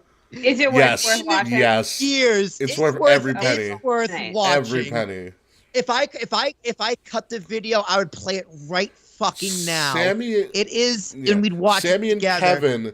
It's the best thing I've seen in forever. You all know I love Sammy. Everybody loves Sammy and Kevin. Sammy and Kevin did a masterclass in promoing. They promoted 2 different storylines on 2 different shows in one segment. In one segment. So, Ezekiel and Roman? They turned on each face other and heel on each. They both double switched twice. They switched and switched back. My bet, what sold me, I was like, oh, here we go. When Sam was like, oh yeah, and that guy Ezekiel, he's totally alive. And Kevin starts fake crying. He's like, fine. He's like, he hugs him. He's like, someone who believes me. He's like, thank you, thank you. It was the fucking greatest thing ever, dude. It was the greatest. He's like, oh my God, someone who believes me. I was like, oh, here we go. It's gonna be so good. There was just such the perfect amount of stupid and really good writing. It's like, dude, I felt like it literally could have been Dumb and Dumber. Like, it might as well have been Jim Carrey and Jeff Daniels in the rings. It was so good. He's just like, come to Raw with me and, figure out this whole bloodline thing. He's like, what? I'm a locker room leader here.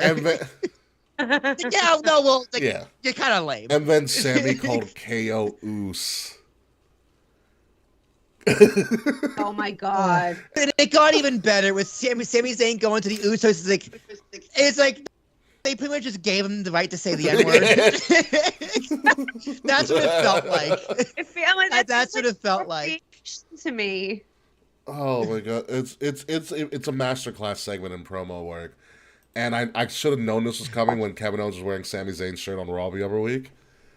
But it's beautiful. It's leading to a feud. We're getting KO and Sammy again. Dude, I need them in a tag team. I need them in a tag team right now. They'll go for the women's tag tournament. They'll find a way. They'll figure out a way to do it. Yeah. I don't know what happens in this match between KO and Ezekiel. I don't care. I don't care. I don't care about the match. I have talked all I want about Kevin Owens. We can move on. KO wins or something. Who the fuck knows? But the fact of the matter is, that's the last thing on this card. Actually, it's all Raw feuds for Hell in a Cell. Oh my god, this Sunday in Chicago. I'm expecting this to be a classic event only because that Hell in a Cell main event. Yeah, it's gonna be great. Only because I'm very excited. I'm gonna go right now and give it probably an 8. Again, more so solely based off that main event. I'll go 7.5. Okay. I give AEW Double or Nothing a 7. By the way, I gave it an 8. Really, even with Punk winning, you gave it an 8. I didn't think we talked about the main event. The main event was fine. The actual match main event in Hangman. Botchy is all hell. Like the buckshot multiple times. They did a buckshot with the stutter step before they hit the clothesline like 4 times. It was like Punk like just stopped. He like just stopped moving. Momentum was just like, yeah, fuck you. You're not going anywhere actually. And then he clotheslined him. Like it was weird. I love Punk, but like, was it Punk's best match? Absolutely not. It was botchy. It was really botchy. That's one thing about AEW. You gotta stick your landings, guys. Stick your landings. But it was great to see my favorite wrestler be the champion. Also, we did not talk about this. Jeff Hardy, once again, has me fucking concerned. Listen, Kay, we've given you enough of this show. We are not including Jeff Hardy. Okay. Let me... Yo, them and the Bucks, though, they put on a great match. Let me guess, Jeff Hardy fell off of something high. We forgot like half the AEW card. I completely forgot. I just want to hit the keynotes. I feel like MJF was a big story. The Anarchy was a big story, and obviously Punk winning, and obviously Martha Hart was also a big story. Yeah, I was playing MLB The Show through like all the women's matches and the House of Black match. You know, that's fair. I like that. And the Kyle O'Reilly had a match. Yeah, Kyle O'Reilly and Darby Allin just for reasons. For reasons. Yeah, why? I don't know why that was a match, but it was a good match. I like. Yeah, for Martha, it was the Martha match. Are we dedicating Hella Pride to Martha? We are not dedicating Hella Pride to Martha. They're Super Kick Party with the Young Bucks came out. That was great. Super Kick Party. I thought it was great. I was like, yeah, that was pretty good. Talk about stealing culture. Super Kick Party. Oh my god! All right, let's move on. Let's speed through NXT's In Your House, which is Saturday, by the way. Wait, this is a real thing? What? You think I made this logo? I thought it was on Tuesday. Hey, K Murphy, do you know what they changed LA Knight's name to on SmackDown? Like Dupree. Dupree. You got to say it right. Yeah. So there's literally no point in covering this card because in 2 years, they're not going to, or maybe not even be in the company anymore. Listen, if Max Dupree brings back Tyler Breeze and makes him part of Maximum Male Models, I consider it a success. That is the only success. Is if the and they get Get back. I would want the return of Fashion Files and Fandango as well. Honestly, I would too. I could do with some dango. Fashion Files is one of the greatest things WWE has ever done. It needs was. to be back up on it needs to be on Peacock as like a freaking playlist and shit. That and I want Southpaw. Southpaw. There we go. That's what I wanted. Southpaw might be on Southpaw Peacock. is fucking brilliant. One of the greatest. So Another one's so great. funny. Actually, NXT in Your House is going to be Saturday, featuring a pretty big card. We have crazy serial killer Joe Gacy against Braun Breaker, who's been playing mind games with him the whole time. Say what you want about Braun. I think Braun Breaker's sell, in my opinion, at the moment, because he's bad playing the fearful strongman. And Joe Gacy's such a more developed psychotic character, but I doubt NXT will ever put the belt on somebody who's essentially imitating a serial killer. In Joe Gacy. I don't see them ever putting a belt on Joe Gacy to begin with. Yeah, not only have way too many serial killers on the loose in society in general. Yeah, not the best time at all, which is a shame because Joe Gacy's doing a really good job with this character. Like, a really, really good job. But Breaker survives yet again because that is their golden child. Because, I mean, look at Braun Breaker. He's 24 and ripped the fucking shreds. He should be in the NFL, to be honest with you. Moving along, Mandy Rose still has his title, and she's going up against Wendy. Wendy Chu, a.k.a. Tiansha. But except Tiansha is now dressing in onesies and PJs every match and putting on stellar performances, which is surprising. Are they sleeper matches? Ha ha ha. Good dad joke. Okay, they're not sleeper matches. Wendy Chu is essentially the Bugs Bunny. Yeah, there you go. But Wendy Chu is essentially the Bugs Bunny of NXT, and it's actually kind of comical what she's doing. But however, again, it's still Mandy Rose. And you're not going to put the women's title on somebody who dresses in pajamas and wrestles. Although it's creative as fuck. I just don't see it happening. The match of matches will probably be the best match on the card because these people can actually work. North American title, Cameron Grimes versus Carmelo Hayes. Fun fact, it was 1 year ago today that Carmelo Hayes debuted in NXT.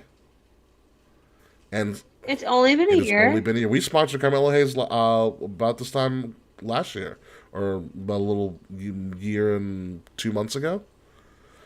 So I didn't know that Cameron Grimes is the champion. We told you this. I don't remember it at all. He won the ladder match during Mania Week. And we also told you that Cameron Grimes cut his hair, and you're like, oh my god, it's Cameron Grimes' daddy?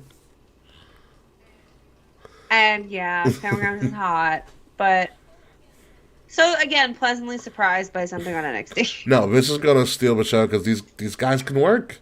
And it's great. And also, Carmelo Hayes won Seth Rollins at WrestleMania 1 year, and I would be all for that match. Yes, what's been interesting with Carmelo Hayes, they've been giving him a lot of good treatment. So essentially, they recreated Carmelo Hayes. Carmelo Hayes and Trick have recreated the barbershop from LeBron James's HBO specials. And so that's how Carmelo Hayes pretty much cuts all of his promos. He's in a barbershop and kind of talking shit. Okay. And so that's when Cameron Grimes came in with the belt and challenged him. So it's a good little thing they have going. And like I said, I expect these guys to tear the fucking house down. Because these guys are great. I'm also scared to see what happens with Cameron Grimes when he goes up to the roster. Unless they put him with JBL. Yes, it makes sense. The JBL character and Cameron Grimes, perfect sense. Hand in glove. The NXT Tag Team titles going... Well, you would know these guys. Pretty Deadly, K. Are we NXT Tag Champions? Going up against... I don't know any four of these. Pretty Deadly are the tag champions? They moved Pretty Deadly over... Well, that's what happens when you break up MSK because one of them was in a domestic dispute and got fired from the company. Pretty Deadly won the tag titles. They're going up against the faction that Malcolm Bivens left, Diamond Mine, in the Creed Brothers. I believe this is their first official showing, but Pretty Deadly's keeping these titles. They're interesting and annoying in a weird way. They're like a very flamboyant Team Rocket. Yeah, I like Pretty Deadly. What can you tell us about the Pretty Deadly characters, Kay? You personally got it. They're annoying. They're not my favorite. But or Because I know anything. you watch UK like very, very religiously, and you probably still do. I don't know. Yeah. So I just I'm actually a little behind on UK, so I need to like catch Gotcha. up. I'm like 2 months behind. But yeah, on Pretty UK. Deadly has moved over to the States now. No, I knew Yeah. that. But I didn't know that the well, yeah, the championship. NXT Tag Championship scene is in a lot of flux because of what happened with MSK, and I feel so bad for Wesley too because I was like, you guys had something. They had something really special, and it sucks. Moving on, we tag titles. Still on Toxic Attraction, Gigi Dolan, which model and Gigi Dolan, amazing figure, and JC Jane putting their titles on the line against Team Ninja, Caden Carter, Will's Secret Boo, versus Katana Chance, no longer Casey Catanzaro. The question is, do they finally get the fucking tag titles? Nope.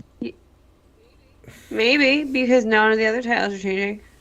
This could be the time, if anything, to put these tag titles on them. You got the Casey name change, you got Kate and them kind of back things up, and it's a good kind of subplot to see if there's any cracks within Toxic Attraction, which could lead to them breaking up. There's a lot you can go with it. I think there's more stories in Gigi and JC losing than there is in them retaining at the moment. Yeah, I agree. So I'm going to go with Team Ninja because I want them to win titles and do something with their careers. Ninja. Team Ninja all the way. I think this is my last match. Yeah, last but not least, it's the Battle of the Warring Families. It's almost like Gangs of New York that they've been doing in NXT for the longest time. Legado del Fantasma versus La Familia, which is Tony D's faction, Will's favorite person. Tony D'Angelo has this faction of people, and they are his two henchmen. I don't know. One of them is Stax, and one of them is like Douche or something like that. Well, essentially, it's very like it's like the Jets and the Sharks essentially, without the girl in the between. They've been doing a lot of mafia-like vignettes where like the families are meeting on yachts or they're meeting in like these private dinners in a back room. People are getting kidnapped, and it's all over to see who's the dominant family of NXT. So it's a giant 6-person tag match. Unfortunately, there's no war games for them to actually settle this in. And I actually have no clue who might win this. I'm going with Legado del Fantasma myself because I just like Santos, and you got to give Santos something, especially if you're going to keep him there.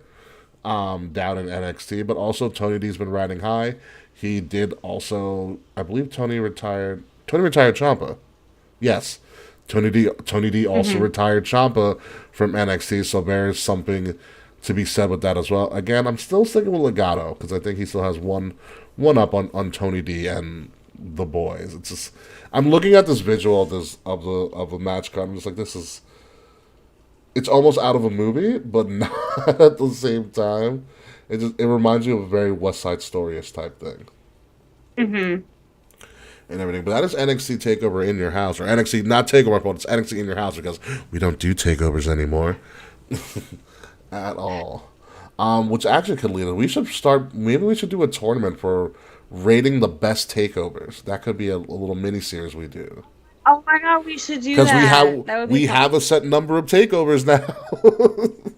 Thank to rewatch all of them. Spoo-hoo. You get to watch good wrestling pay-per-views all over again, Will. Dude, I don't know. I feel like it's time to watch current wrestling, let alone 36 pay-per-views. I can watch 36 takeovers. Or maybe actually, okay, maybe me and you can do it. I have an idea. We'll talk about it when the show's over. I have an interesting idea because I've been kind of wanting to do something like this. Anyways, so yeah, that's pretty much all we have. So we had Double or Nothing, Hell in a Cell, NXT's In Your House, which I am going to watch after I go to a wedding in the morning. It's a lot of wrestling this weekend and a lot of more wrestling to come. I'm going to give In Your House probably a 7 because we're going to see where this goes. But Hell in a Cell is going to be the big thing, obviously with Cody and Seth headlining the card. And to be honest with you, a really big concern is when the hell is Roman going to headline something again? That's what I've been wondering. Where the hell's Roman? He's there, but he's not. It's weird from what I'm hearing. Yeah. Very weird. But he did sign the contract. Like, he signed a new deal. That's correct, right? Oh, he's not going anywhere. Yeah. Yeah, no, he's locked. He's locked in for a few more years. Yeah, so it's just like, why isn't he doing anything? He probably wants a break. Which is fine, granted. He's got both titles though. I know. Yeah, and that's the problem. I'm not saying like the greatest thing or anything, but like. I think what saves him is the fact that Cody is so strong right now that you can hide Roman for a little bit, but eventually he's got to come back and do something. Yeah. Like I can only see the Usos without Roman for that much longer. Also, I mean, then again, you know, this is the low period in wrestling anyway, so Might as well. Now's the time to take him off TV. If you ever gonna take him off TV, now's the time.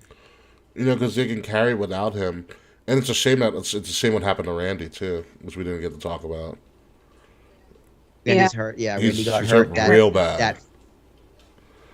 What happened to him? They haven't really said. I know on Raw they talked about, they gave a brief update saying he is consulting with multiple physicians of multiple specialties. One of them being on. So he's one of them being neurosurgeon in nature, I believe. Oh God, I hope it's not something like permanent. Who knows? I mean, it was very well known that Randy he's always had bad lower back problems, but who knows what the hell happened during that match that made, or even before, that exacerbated those problems. Because, I mean, you look at Randy, he was in pretty good shape for the most part. He's always been in good shape. You know, just that one Achilles heel of his back, and, like, I hope he gets a speedy recovery because Cody was on fire, but so was Randy. Randy was having an excellent run.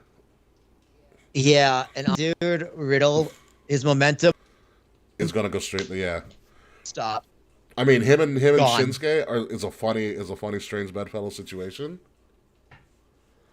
But but like Riddle has nowhere to go. Not without Randy. No, without Randy, he's got nowhere to go. They have no plans for him right now. They have no idea what the fuck to do with Riddle. Yeah, it's.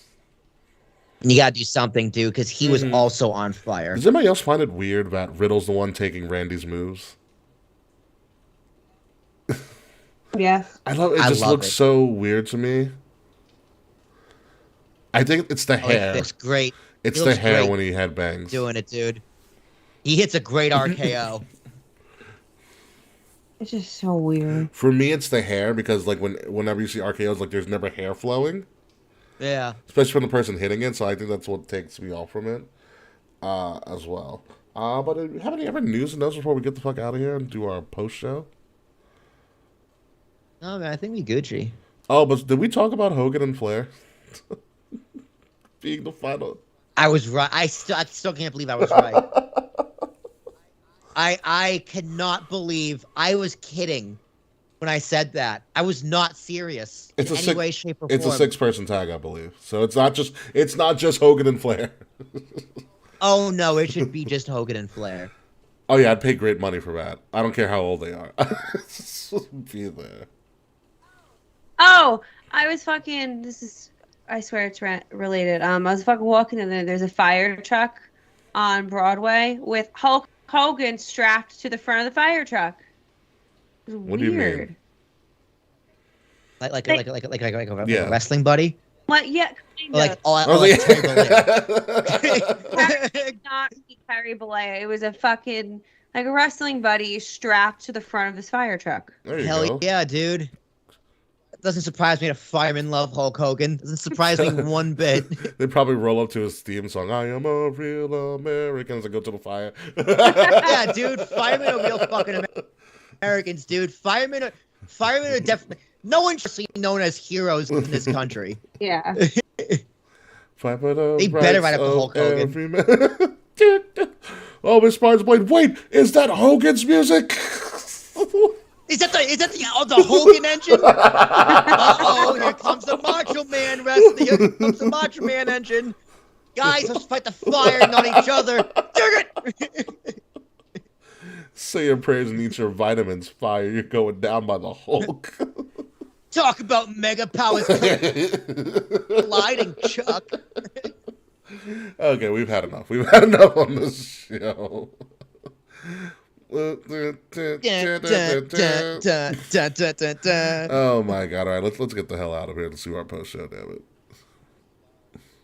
When a spark ignites. Will, that is not the outro, sir.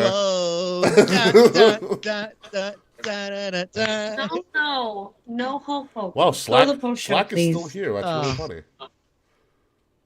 What do you mean commented, Slack said, is "Say your still prayers and here?" check your smoke alarm batteries. Wow. That's pretty good. Yeah, right? That's pretty good.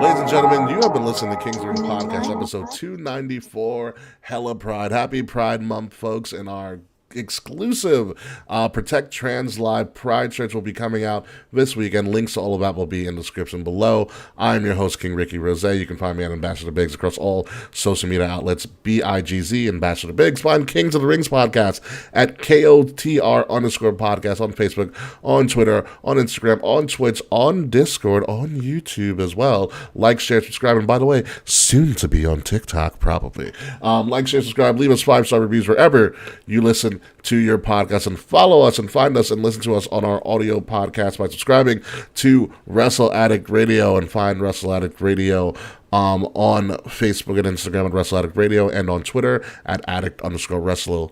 Links to all of our cool merchandise and other sites and other places where you can find us are in the description below. Hell in the Cell is this weekend. NXT In Your House is also this weekend. It's a big wrestling weekend, and I'm glad I got to discuss it with Mr. Tarashuk. Oh, I'm Yeah, right? flattered. I'm Will Tarashuk, T as in Thomas, ARASHUK.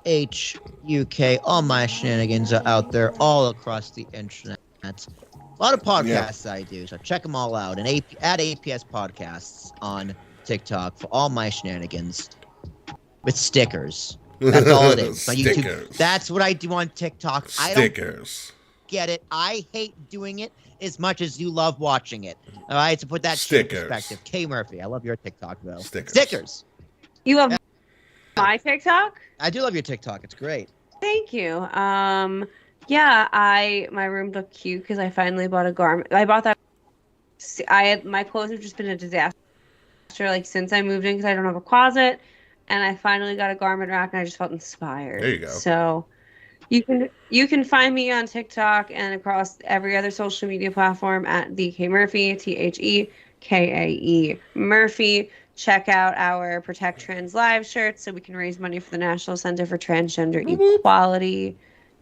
Happy Pride, Happy y'all. Pride. Let's go to the post. Yeah, hopefully when they come in, I'm going to order mine as soon as possible. Yeah, One of them's going to be a special tie-dye edition, by the way, which hopefully once we get them in or we order them and they put them on and all of that hot stuff, we'll be wearing them throughout the month and continually on.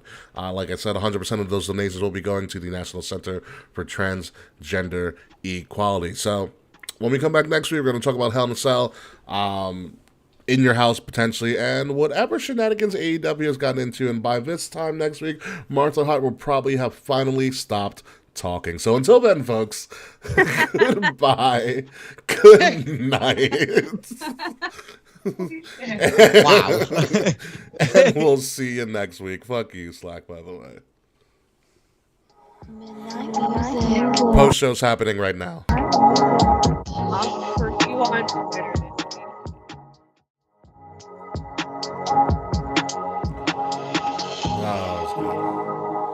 Yes, so it's now for our post show, our Tip of the Crown post show, featuring some of the greatest tweets from this past week in wrestling right in the center, as we pretty much just discuss some bullshit. And oh, by the way, Kay, here is my idea that I was thinking about when we talked about takeovers. What if we did a Patreon exclusive podcast where we break down every takeover from 1 to 36?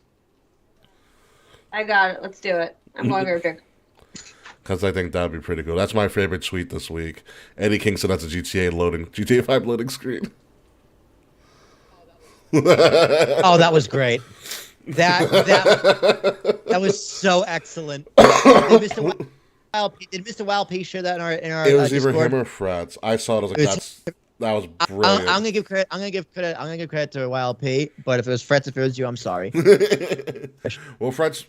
Shout out I to should Mr. have French known. for also taking over the Wrestletic Radio Twitter account for Double or Nothing, which is Because God knows I'm not gonna. no, God you're knows I'm definitely not gonna It's do all it. right. You do it. You do enough being part of Ambiguous Podcast Solutions, which I'm thinking about actually doing like a formal so much outro shit. for our show every week. It'll be like, this is Kings Rings Podcast, a product of Wrestletic Radio in association with Ambiguous Podcast Solutions, our producers, and blah, blah, blah. You know what I mean? I can do that. We can do that. Yeah, we can do that. I just got to write it out and then just do like one take on it, and then we can just add it as an ender for all of our shows. You know what I mean? Yeah, I can do that. MJF had his own pipe bomb tonight. That's so slack. Well, give me some highlights of this pipe bomb. I'm obviously going to watch it or listen to it or something. And if AEW is smart, I'll find if it on AEW YouTube. is smart, they will put it as part of their YouTube content or any of their social media content. So, all right. So what did I miss as I looked? Touched my phone. Oh, my phone was blowing up. Okay. What did Charles want?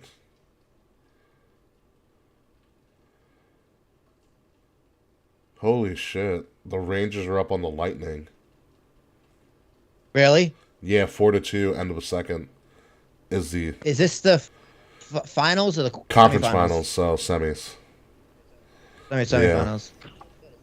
Yo, the Celtics are in the finals. I can't believe that. Yeah, they got lucky. Yeah, Jimmy Butler was hurt.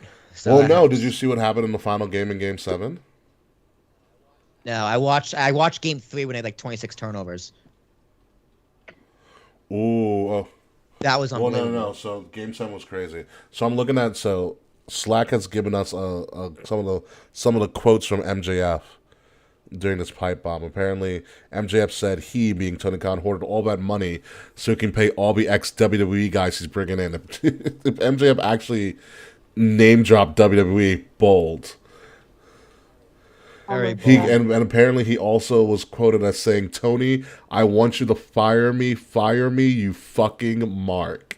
My lord, I need to watch this as soon as I can't wait to possible. watch that tomorrow. We may just play this whole thing next week. If these are Yeah. legit quotes, my goodness. That's in the LA Forum, by the way. It's a historical landmark. It's a great fucking arena. Former home of the Lakers. Ooh, that's bold. Apparently, MJF was also quoted as saying, "Hey, boss man, would you treat me better if I was an ex-WWE guy?" Oh my god, stop. It's true though. Either this is brilliant storytelling, or MJF is also really upset. It could be the greatest work of all time. If they play it right. But like, I don't fucking if he's genuinely pissed, I don't fucking blame Apparently, him. he also said, "I don't move numbers by being a risky worker pretending I watch New Japan."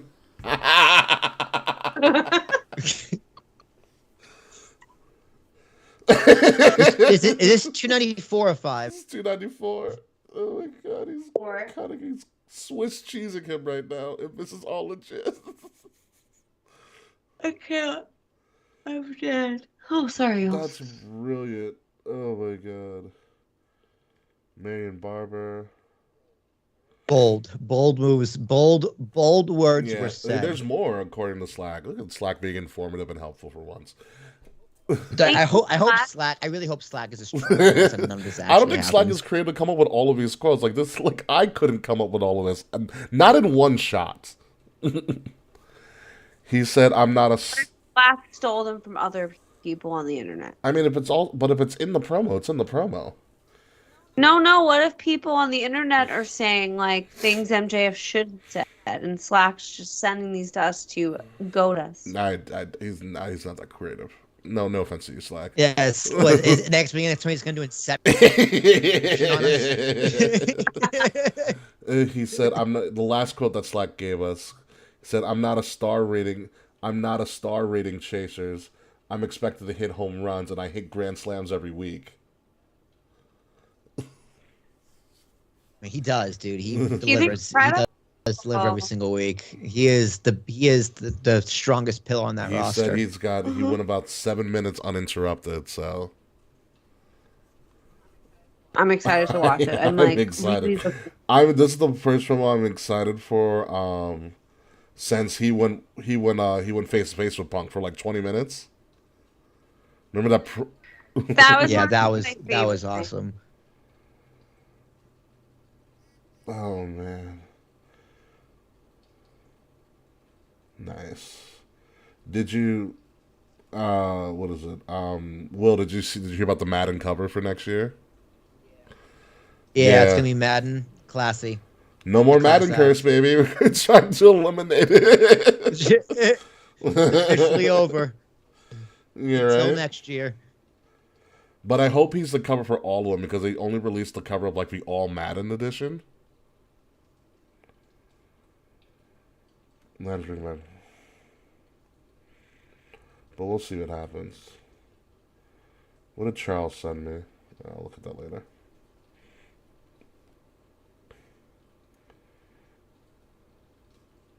Oh my god.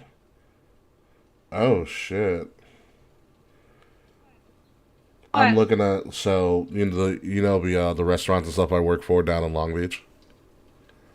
So every Monday we do every Monday at one of the places they hold a comedy night. It's been really fucking successful. Like we That's had one of awesome. Gilbert Gottfried's last performances before he unfortunately passed away. Oh Yeah. Wow. One of his one of our bars is an official Rangers watch party bar. Like it's on the Rangers website. All right, hold on. I'm gonna pause you there. Macaulay Culkin was at Dynamite. That's so awkward. That's so Bleacher Report. He was just in the crowd, just waving. That's awesome. Oh my god. That's I right. They were in LA tonight. They debuted Yeah, in LA. they're in the forum. Dude, if they debuted in LA, MJF definitely was not Oscar bait, but he might win He the might have Oscar. won the Oscar. So I just got an email. There's a new South Park special on Paramount. interesting. I need to watch Paramount because get Paramount so I can watch the Halo series. I heard I heard see it's Master Chief's terrible. butt, which is kind of weird. Yeah. Oh. Dude, apparently he like rapes a prisoner that too. I did not hear about. That's weird. Or it's like they have a POW, and he ends up having sex with her, and it's kind of hinted that it wasn't consensual. That's weird. That's what I've heard. Yeah. That's shitty. Master Chief. Yeah, that's no. I've heard the show is awful. I haven't heard that it was awful. I've heard it's been hit or miss with some I have people. only heard terrible. So, but as I was saying, so we hold a comedy night. We've had some big name. Like we had Sarah Silverman one night. I worked the Sarah Silverman night. She was nice. But this might be one for you, Will, if you can make it out to the island on July 18th. Andrew Dice Clay. You're I fucking am not lying. lying to you. I will send you the flyer right now. Are we gonna go? I just want to watch Will watch Angela. I want to watch. I want to watch me watching Dice Clay too. I might get kicked out because I'll be like, oh, in the crowd with them. I think we should go. I want that. I want to get kicked because of you going. Oh. July 18th is a Monday. It's always Comedy Mondays. So. Well, fuck me. That's gonna be difficult. Yeah. I know. I know. I'll tell you right now, it's Andrew Dice Clay. There's a guy, Joe List, we're getting, and Roy Wood Jr. Joe List Joe is really coming funny. in a couple of. Joe List is coming in like 2 weeks, I think.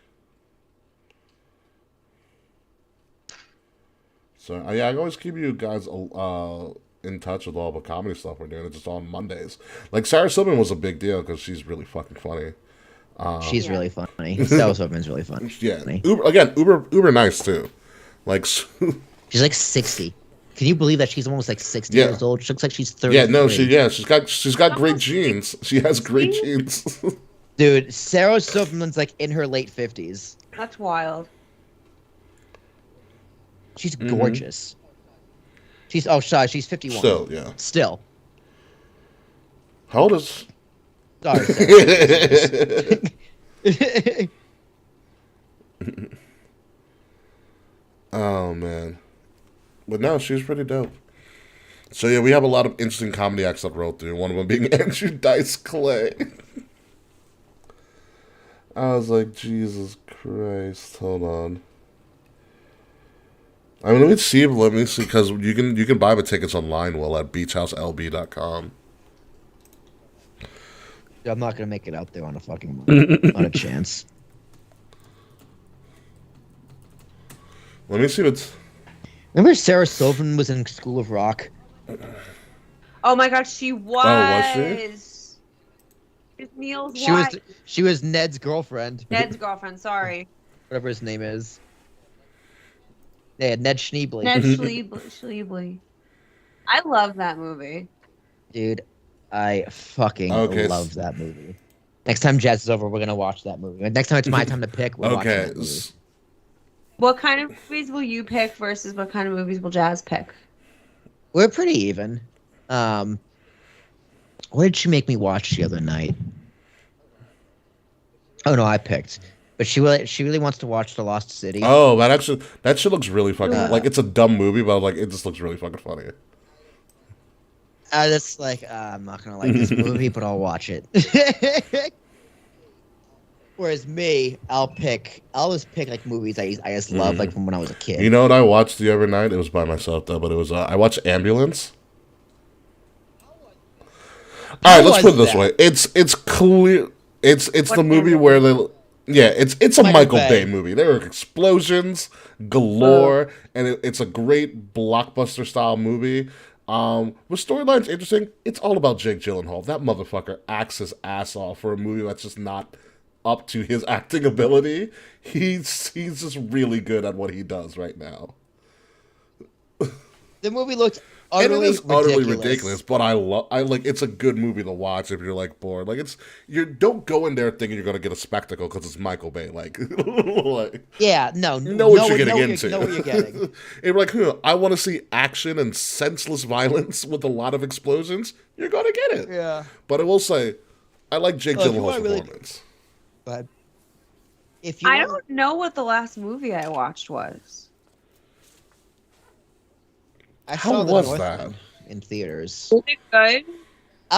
It was this Gladiator with Vikings, but it was really good. Visually, the movie is stunning. The action scene is incredible. The acting is solid. The writing is fine. It's just you know exactly what's gonna happen. Oh, it's an predictable. hour before it happens. It's very predictable. It's just Gladiator, and there's a few twists and turns. So you're like, oh, I saw that coming. Wow, Slack with bold predictions. Halo is the Morbius of television. Wow. I think that's fair. Morbius was not that good of a movie, in my opinion. Yeah, of course I saw it. Did you see it? So right now, I'm telling you right now, Andrew Dice Clay is not on sale on the website, but I'll tell you somebody who is, which I did not tell you about. Colin Quinn. Colin Quinn's headlining in August 1st show. So I didn't know Long Island had a comedy scene like that. We have it down here. There's a bunch of random comedy. There's a famous one out in Bethpage where Foley does stand up a lot of the time. I forgot what it's. Governor's Comedy Club. There it is. You can do. There's one of the governors in Levittown too. Yeah, I think that might be the one I'm talking about. They do like free comedy shows like every week if you go at the right time. And there's a lot of acts. So Colin Quinn is going for. Well, how much is Colin going for right now? Oh, he's pretty high. He's between 50 and 7. 50 general admin and 70 for VIP. VIP is like the first 3 rows or some shit. Okay. Yeah. That sounds about right. My favorite Colin. Have you ever seen Colin Quinn stand up? Colin Quinn does a whole stand up on the Constitution and how the founding fathers like came up with it, and the whole stand up is about the story of the Constitution and like how they came to be with everything. And so he's saying, well, all right, he goes, all right, so they're going along, and someone raises their hand and says, what about black people? And the whole place just got as silent as you guys just did.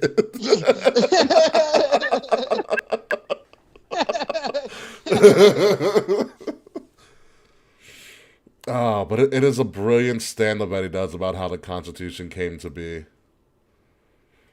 Oh no, what about black people? And the whole place got silence. Oh, so good, so good. Colin Quinn is a very underrated performer. I do love me some Colin Quinn.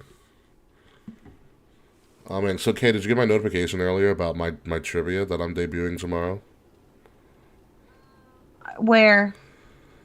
Oh, I sent it to you. Where did you send it? I'm catching up on Discord. On the right gram. Now, there's so. On what? On the gram. Yeah, so I'm starting to host trivia night on Thursdays, back in Rockville Center. That's awesome. And our first one is boy band trivia. And the winner of trivia tomorrow gets 2 tickets to Backstreet Boys at Jones Beach Theater in July. That's insane. So I pretty much I don't have free reign, but I'm going to be in collaboration with the manager of the Ugly Duckling in Rockville Center, who goes by the name of Tom Provine. Good old Tommy B. So we want to do themes up. So I'm trying to court. Tom literally went to me yesterday and goes, "What's a big wrestling event in the summer that we can do a trivia around?" I was like, "Say no more." It's like there's this thing called SummerSlam, and I can do a whole trivia around it. So here's my idea. I have to pitch it to him. So the go home Raw for SummerSlam is at the Garden. And what I want to try to coerce him into doing is maybe we can get tickets to Raw and use them as the prize for trivia. If we did like a pro wrestling trivia that weekend before Raw, and we have the winners get tickets to Raw that Monday. Oh, that'd be cool. I heard none of that because I was reading something important. I'm sorry. Put him in a nosebleeds. Put him on the bridge. Who's getting tickets to Raw and for what? I said, "Okay, my pitch is that Tommy approached me and said, is there any big wrestling event in the summer that we can maybe do a trivia around?" So I was talking about SummerSlam, and since we already did tickets for Backstreet Boys, I was like, maybe I get them to buy tickets to Raw, which... Oh, I love that. Like, shitty seats tickets to Raw at the Garden, because that's the go home before SummerSlam. Oh, is it? Mm-hmm.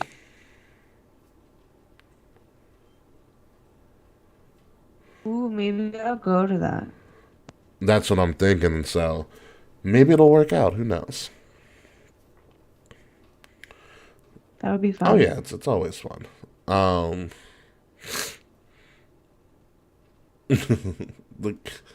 I forgot they called the elevator a Cody Vader. Oh my god! All right. Will, is everything uploaded, by the way? Cody Vader. Yes, sir. Nice. Because it is 10 and I'm looking to get out of here to potentially watch Obi-Wan or something. Or I have to start Stranger Things. I have not had time, and it's killing me. I have never seen Stranger Things, so it's one of those things that I should... Ricky, you would love it. It's so good. Really? Hey, Wade's here. Better late than never, Wade. Love you, Wade.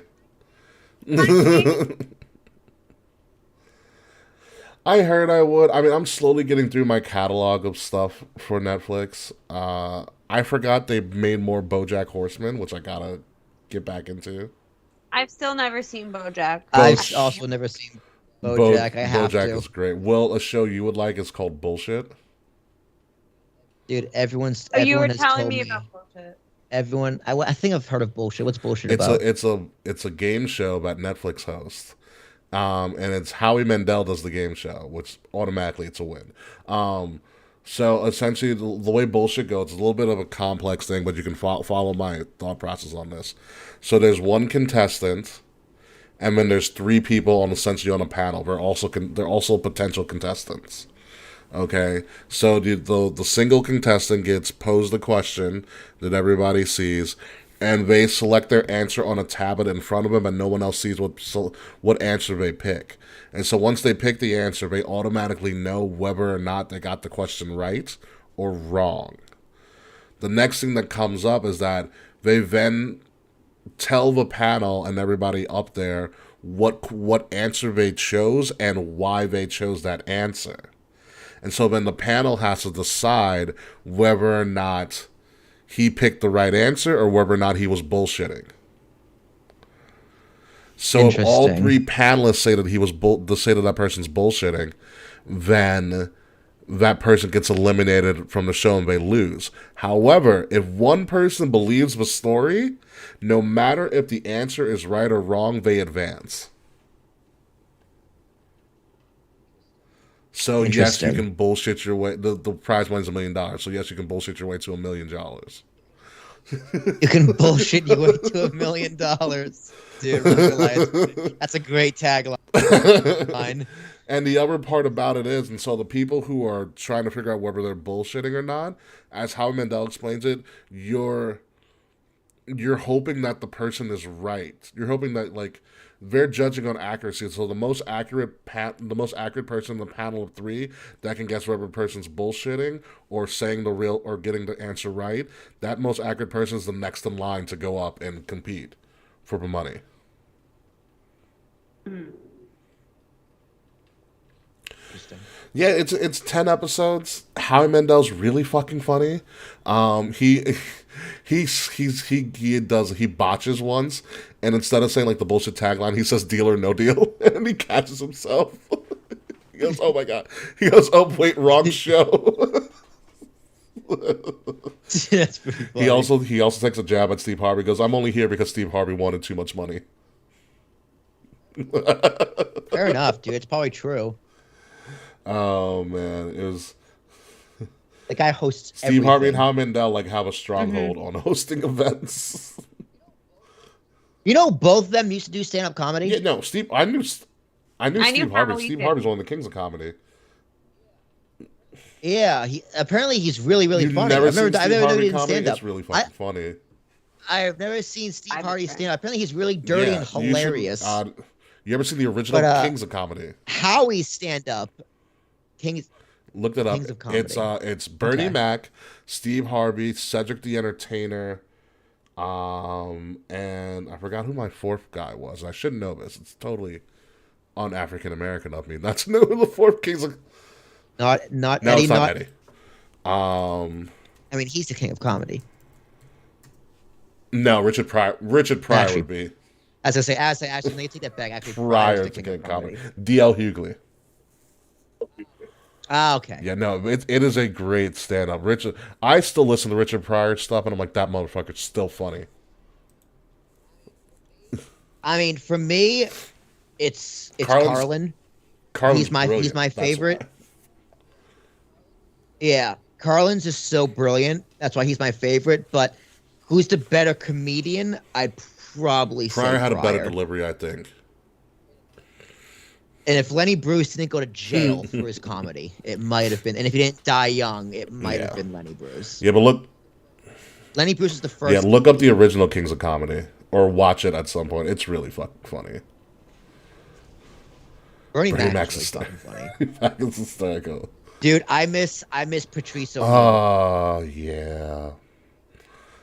Patrice was one of the wildest motherfuckers. And was fucking You weren't hilarious. around for the days of BET's Comic View? It was No. I wouldn't have watched it even if I was no, around. they had Let's some be great real. acts. Bruce was on. If you probably don't know who Bruce is. He's a fatter Patrice. Mm-mm. But just funny. Yep. But funnier. Well, not as funny as Patrice. Me and my friends in my Discord server have an ongoing joke that Flava Flav is a Time Lord, and he just travels through time and fucks things up.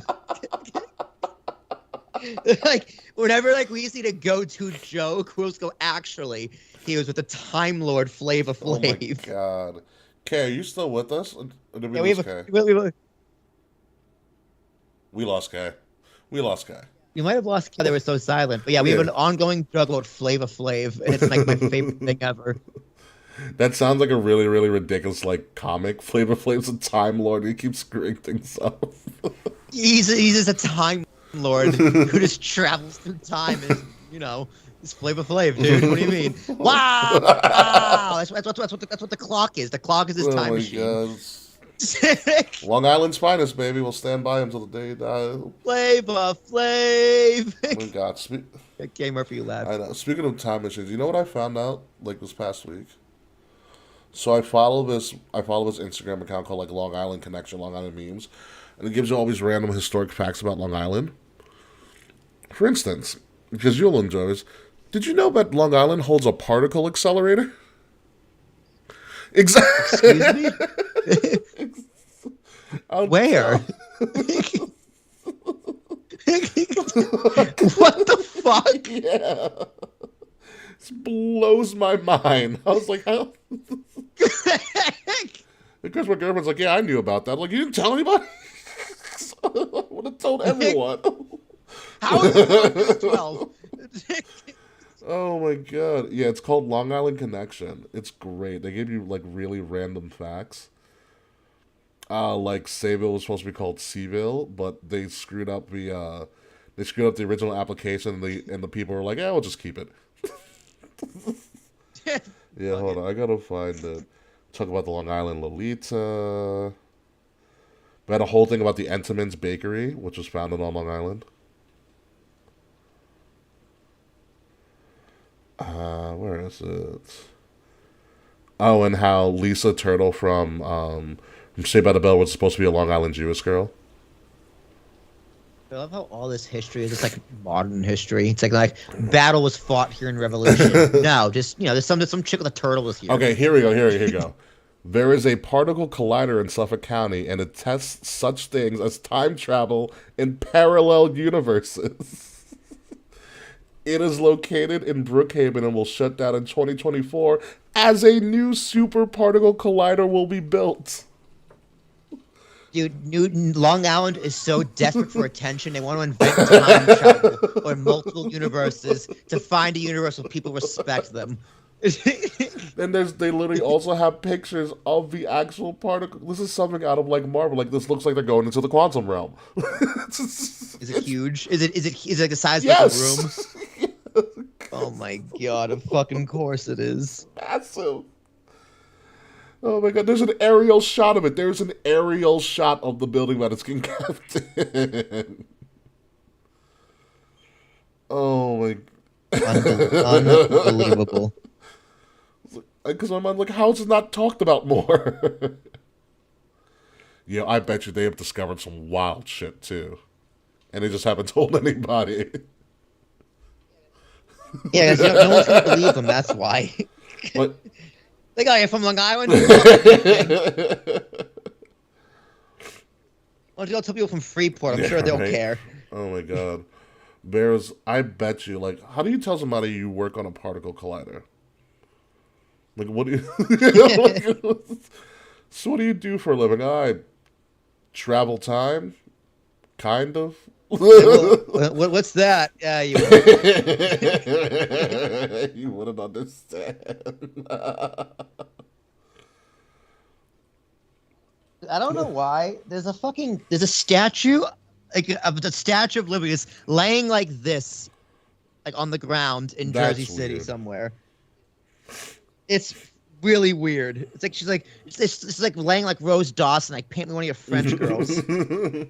It's on the grass. Oh, there's a great meme from Long Island Connection where it's a lady in a deli, And she goes, "What do you have with no fat and no sugar?" And the waitress goes, "Napkins." Yeah. That's pretty good. You're not wrong. Oh, here's a great Long Island fact. This is the reason why shit's so fucking high. The most expensive zip code in America is on Long Island. It's zip code 11962, Sagaponack, where the median home sales price is $8.5 million. Wow. Take that. Yeah, Long Island Connection is the weirdest but most entertaining thing. Because they have pictures of stuff as well.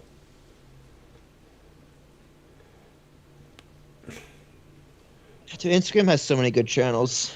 Oh yeah, they also talk about famous Long Islanders, and they have their like high school photos, like Barbra Streisand.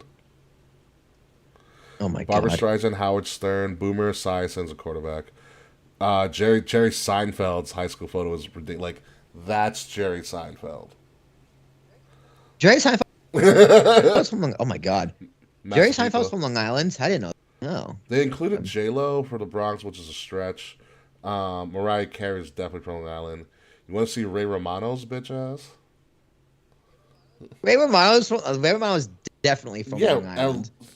That's his for damn sitcom sure. is about his life on Long Island. Yeah. I didn't know that. Everybody Loves Raymond? I know his sitcom. I didn't know it was Yeah, based it's based on on Long Long Island. Island. That's Ray Romano. She's a good girl. And then also Kevin James, who looks Of course, King literally like the same person that he was. Sounds like Nash without a beard. Well, Kevin James is all the way out in like all the way out Suffolk, almost Melville-ish.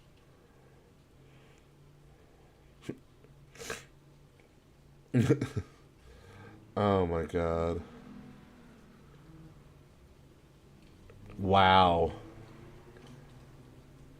So listen to this historical fact about Long Island, and I'll let you go, because this is how much this has been shit. An advertisement in Newsday on May 7th, 1947, offered 2,000 homes for $60 a month in a new development built on the open Hempstead Plains.